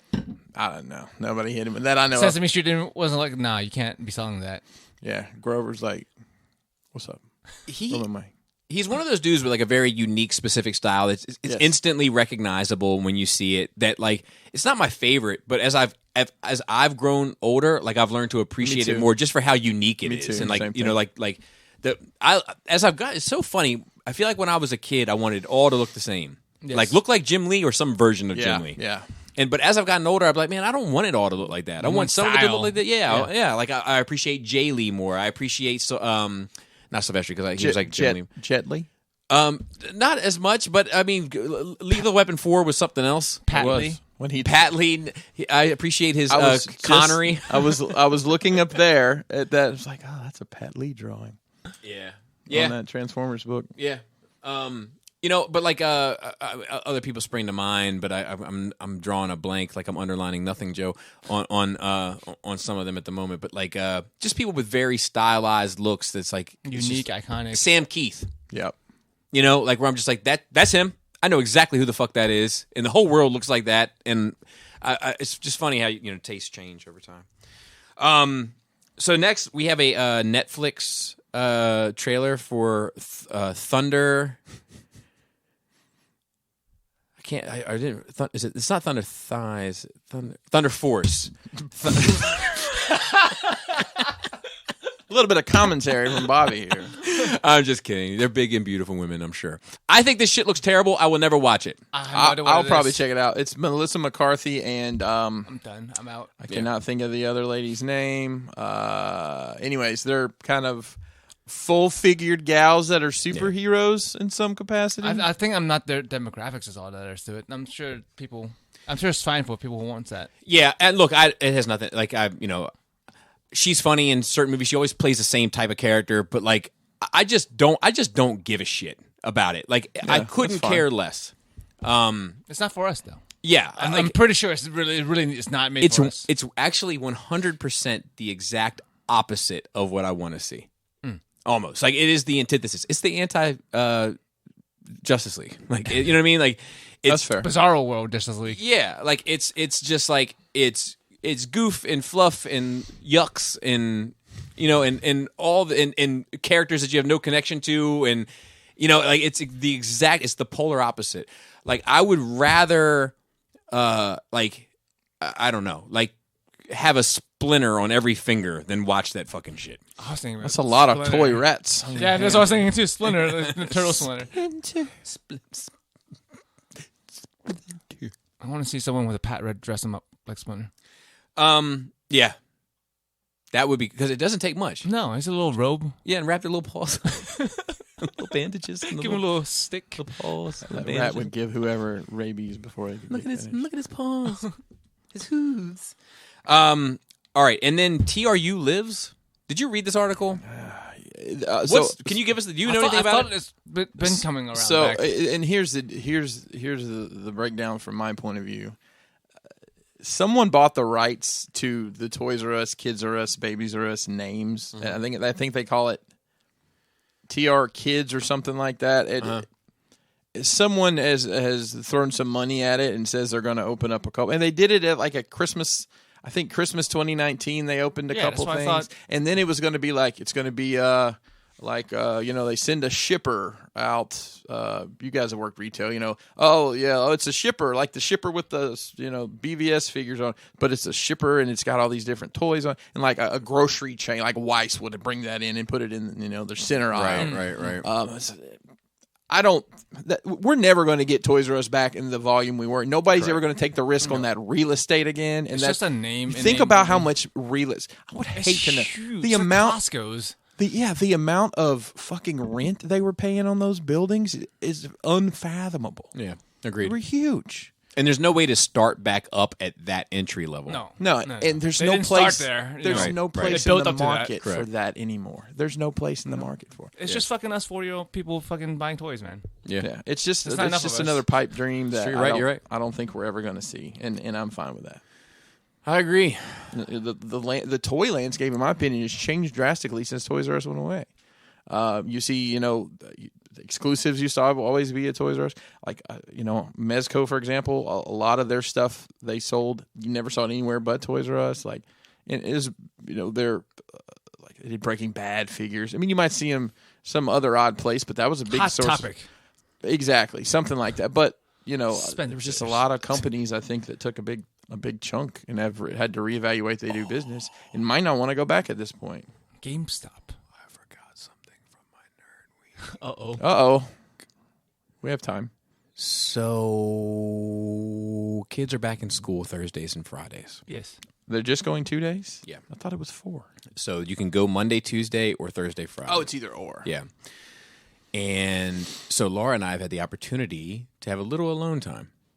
And over the past year, we have had little to no alone time. Right. So things have, in an effort to try to stay spicy, we try to stay, put some seasoning on our boudoir, if you will. Resume. We said, look, let's go to the porn store. Oh, wow. Whoa. And COVID season? Yeah. Well, it's over now. I bet the people who still go to the porn store are like excited now that you have an excuse to wear a mask. So okay, wait for it. The reason we brought this up is because I was looking for adult stores near me, and Spencer's came up, and I was like, I'm not going there. It's just us and 13-year-old kids walking around. So we go to the one on 40. I'm not sure if you're familiar. It doesn't matter. I'm not. I don't know where any porn stores are now. Is that close to where Toys R Us used to be? Yeah, it's okay. next. I know exactly where it is. I've never been there, but I know where it is. So it's where all porn stores are across America, directly between the Jiffy Lube and the Pizza Hut. Sure. And so we look in. We're looking at the selection of stuff, and I will tell you that the selection was piss poor. It wasn't great. They're going to have to rethink their business model if they want to remain open. I'm going to tell you that much. I don't know how they're remaining open at all.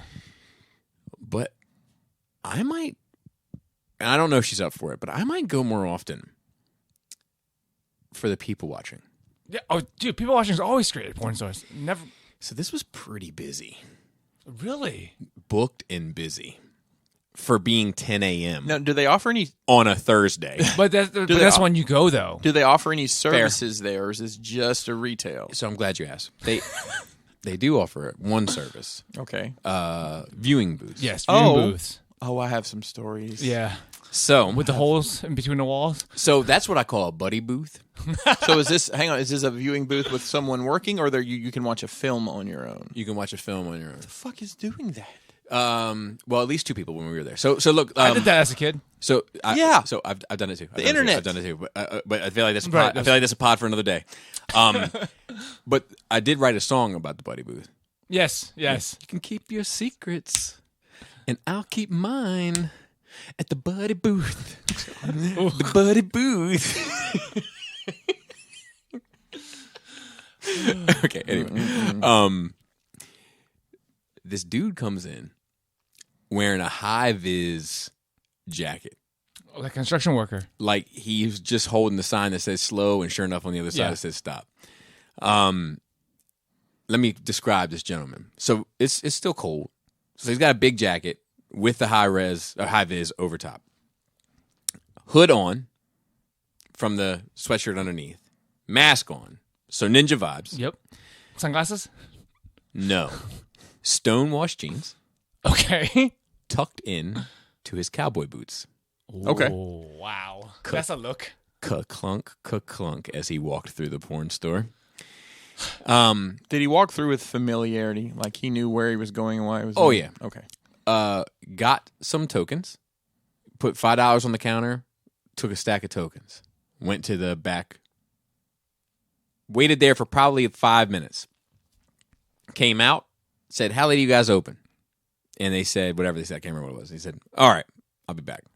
Leaves. Wasn't but 2 minutes later, ba-ding, the door opens again. And in comes a person who is transitioning, male to female, Okay. dressed like a little hootie patootie, All right. with short black leather skirt, heels, stockings, sweater, sleeveless. And it's cold. And it's cold. Sleeveless sweater. Okay. And her arms look like my thighs. But she's not a big girl. She's just, you could tell she probably had some weight at one point and took a lot of it off, but it didn't come off the arms. Yep. Comes in a tizzy, upset, like in a rush, razzle frazzle, like I've fixed my hair and surgical mask on. Mm-hmm. Walks up to the counter, puts $10 on the counter. The person behind says, "Do you want all 10 or you just want 5?" So now I know it's a $5 minimum. So I'm learning all the little cultural rules, right? And she said, "Just the 5." Gave her just the 5. The transitioning lady, because there's two ladies. The lady working the booth. That's also the cashier is also a woman. So the patron then instinctively leans across the counter. Like, I was like, what is going, like, almost like she's going in for a kiss. To which she was met with a thermometer on her forehead. Wow. A note was written, and she made her way to the back booths. But the construction guy didn't get... I'm guessing that happened as well, and I just missed it, trying not to be a little nosy Nancy myself. But they took the money before they did the... Mm-hmm. Okay. Mm-hmm. And then... People are just regulars to go to the booths. And then wrote down the note of the temperature, and she hustled off to the back booths. And so let me tell you, now I got to tell you my headcanon. Mm-hmm. She was late. She's supposed to meet homeboy there, and she was late. Makes sense. So how much time difference was between the two? Like probably 2 minutes tops. Just ships in the night. Yep. At the buddy booth. Oh, The buddy booth. crazy. The buddy booth. I won't ask your name. I won't ask your number. There was a point. There was a point where where I lived, they didn't have. That was just not something that was available In the Christian town. Well, it was Every Alabama phone store in the I've been to has 90s. some kind of booth. So friends and I would go to Nashville occasionally, and I remember there's a porno store. It was in an old house, huge parking lot, and we were just being dumb. We were there for a wrestling show, and we were just killing some time and just taking pictures of dumb shit. And so we took pictures of this building from far away, and this guy comes walking. He's like, "Hey, what are you guys taking pictures for?" Like, I don't know, man. We're just out here having a good time. Oh, you guys aren't the police? I'm like, no, dude, we're wearing wrestling T-shirts. We're not. So we go in, and it's literally a house. So, like, this is big box, pornos. Oh, yeah. Like, I remember walking through, and there's, like, a bathtub, because this is a house, and there's got, like, they're staged around the bathtub. And I remember we were downstairs, and I distinctly remember looking at just the amount of penis pumps they had available. And this guy comes out of what I figured out was the hall with the booths in it. And without missing a beat, I think one of us bought a DVD or something. And without missing a beat, the guy working, which is the same guy who asked us outside if we were cops, said, "Hey, man, did you clean my booth? I'm not cleaning up after you again." He's like, "Yeah, man, I cleaned it up." And the dude had a backpack with him. I'm like, I don't want to know. Oh, God. I don't want to know. And then, I work in the film industry. And we had adult rooms in a lot of our, some of the things you'd see on the security cameras. When I worked in Knoxville, my office was a two-sided mirror. It was huge. I'm trying to even think. It's probably 2 billies wide and 4 shelves tall. Double-sided mirror. I could just sit there and watch the porno room. Wow. You talk about people watching. Yeah. Woo. They had to know somebody was back behind that mirror. Yeah, just probably trying not to think about it. You can't write a pal without a pen. Can't be a buddy without a friend. At the buddy booth. Buddy booth. Buddy booth. Oh, I'm getting I'm getting skeezed out. Okay. What a way to end the show. All right. Shout out to the Cool Table Network. Shout out to everybody. We're pressed for time. We apologize. Shout out to everybody that's working behind the scenes for Nerve Rage to keep the lights on, so to speak. Dante and Phil and Raul and Manny and Gort Sensitive and Irish Andy, who wrote me and said, by the way, oh, yeah, I can't do it right, but your impression sounds a bit like a fucking American wanker or some shit he said. But yeah, so I tried my best. Sorry. And with that, Flappy Labius. Tasty taint. tight dick player.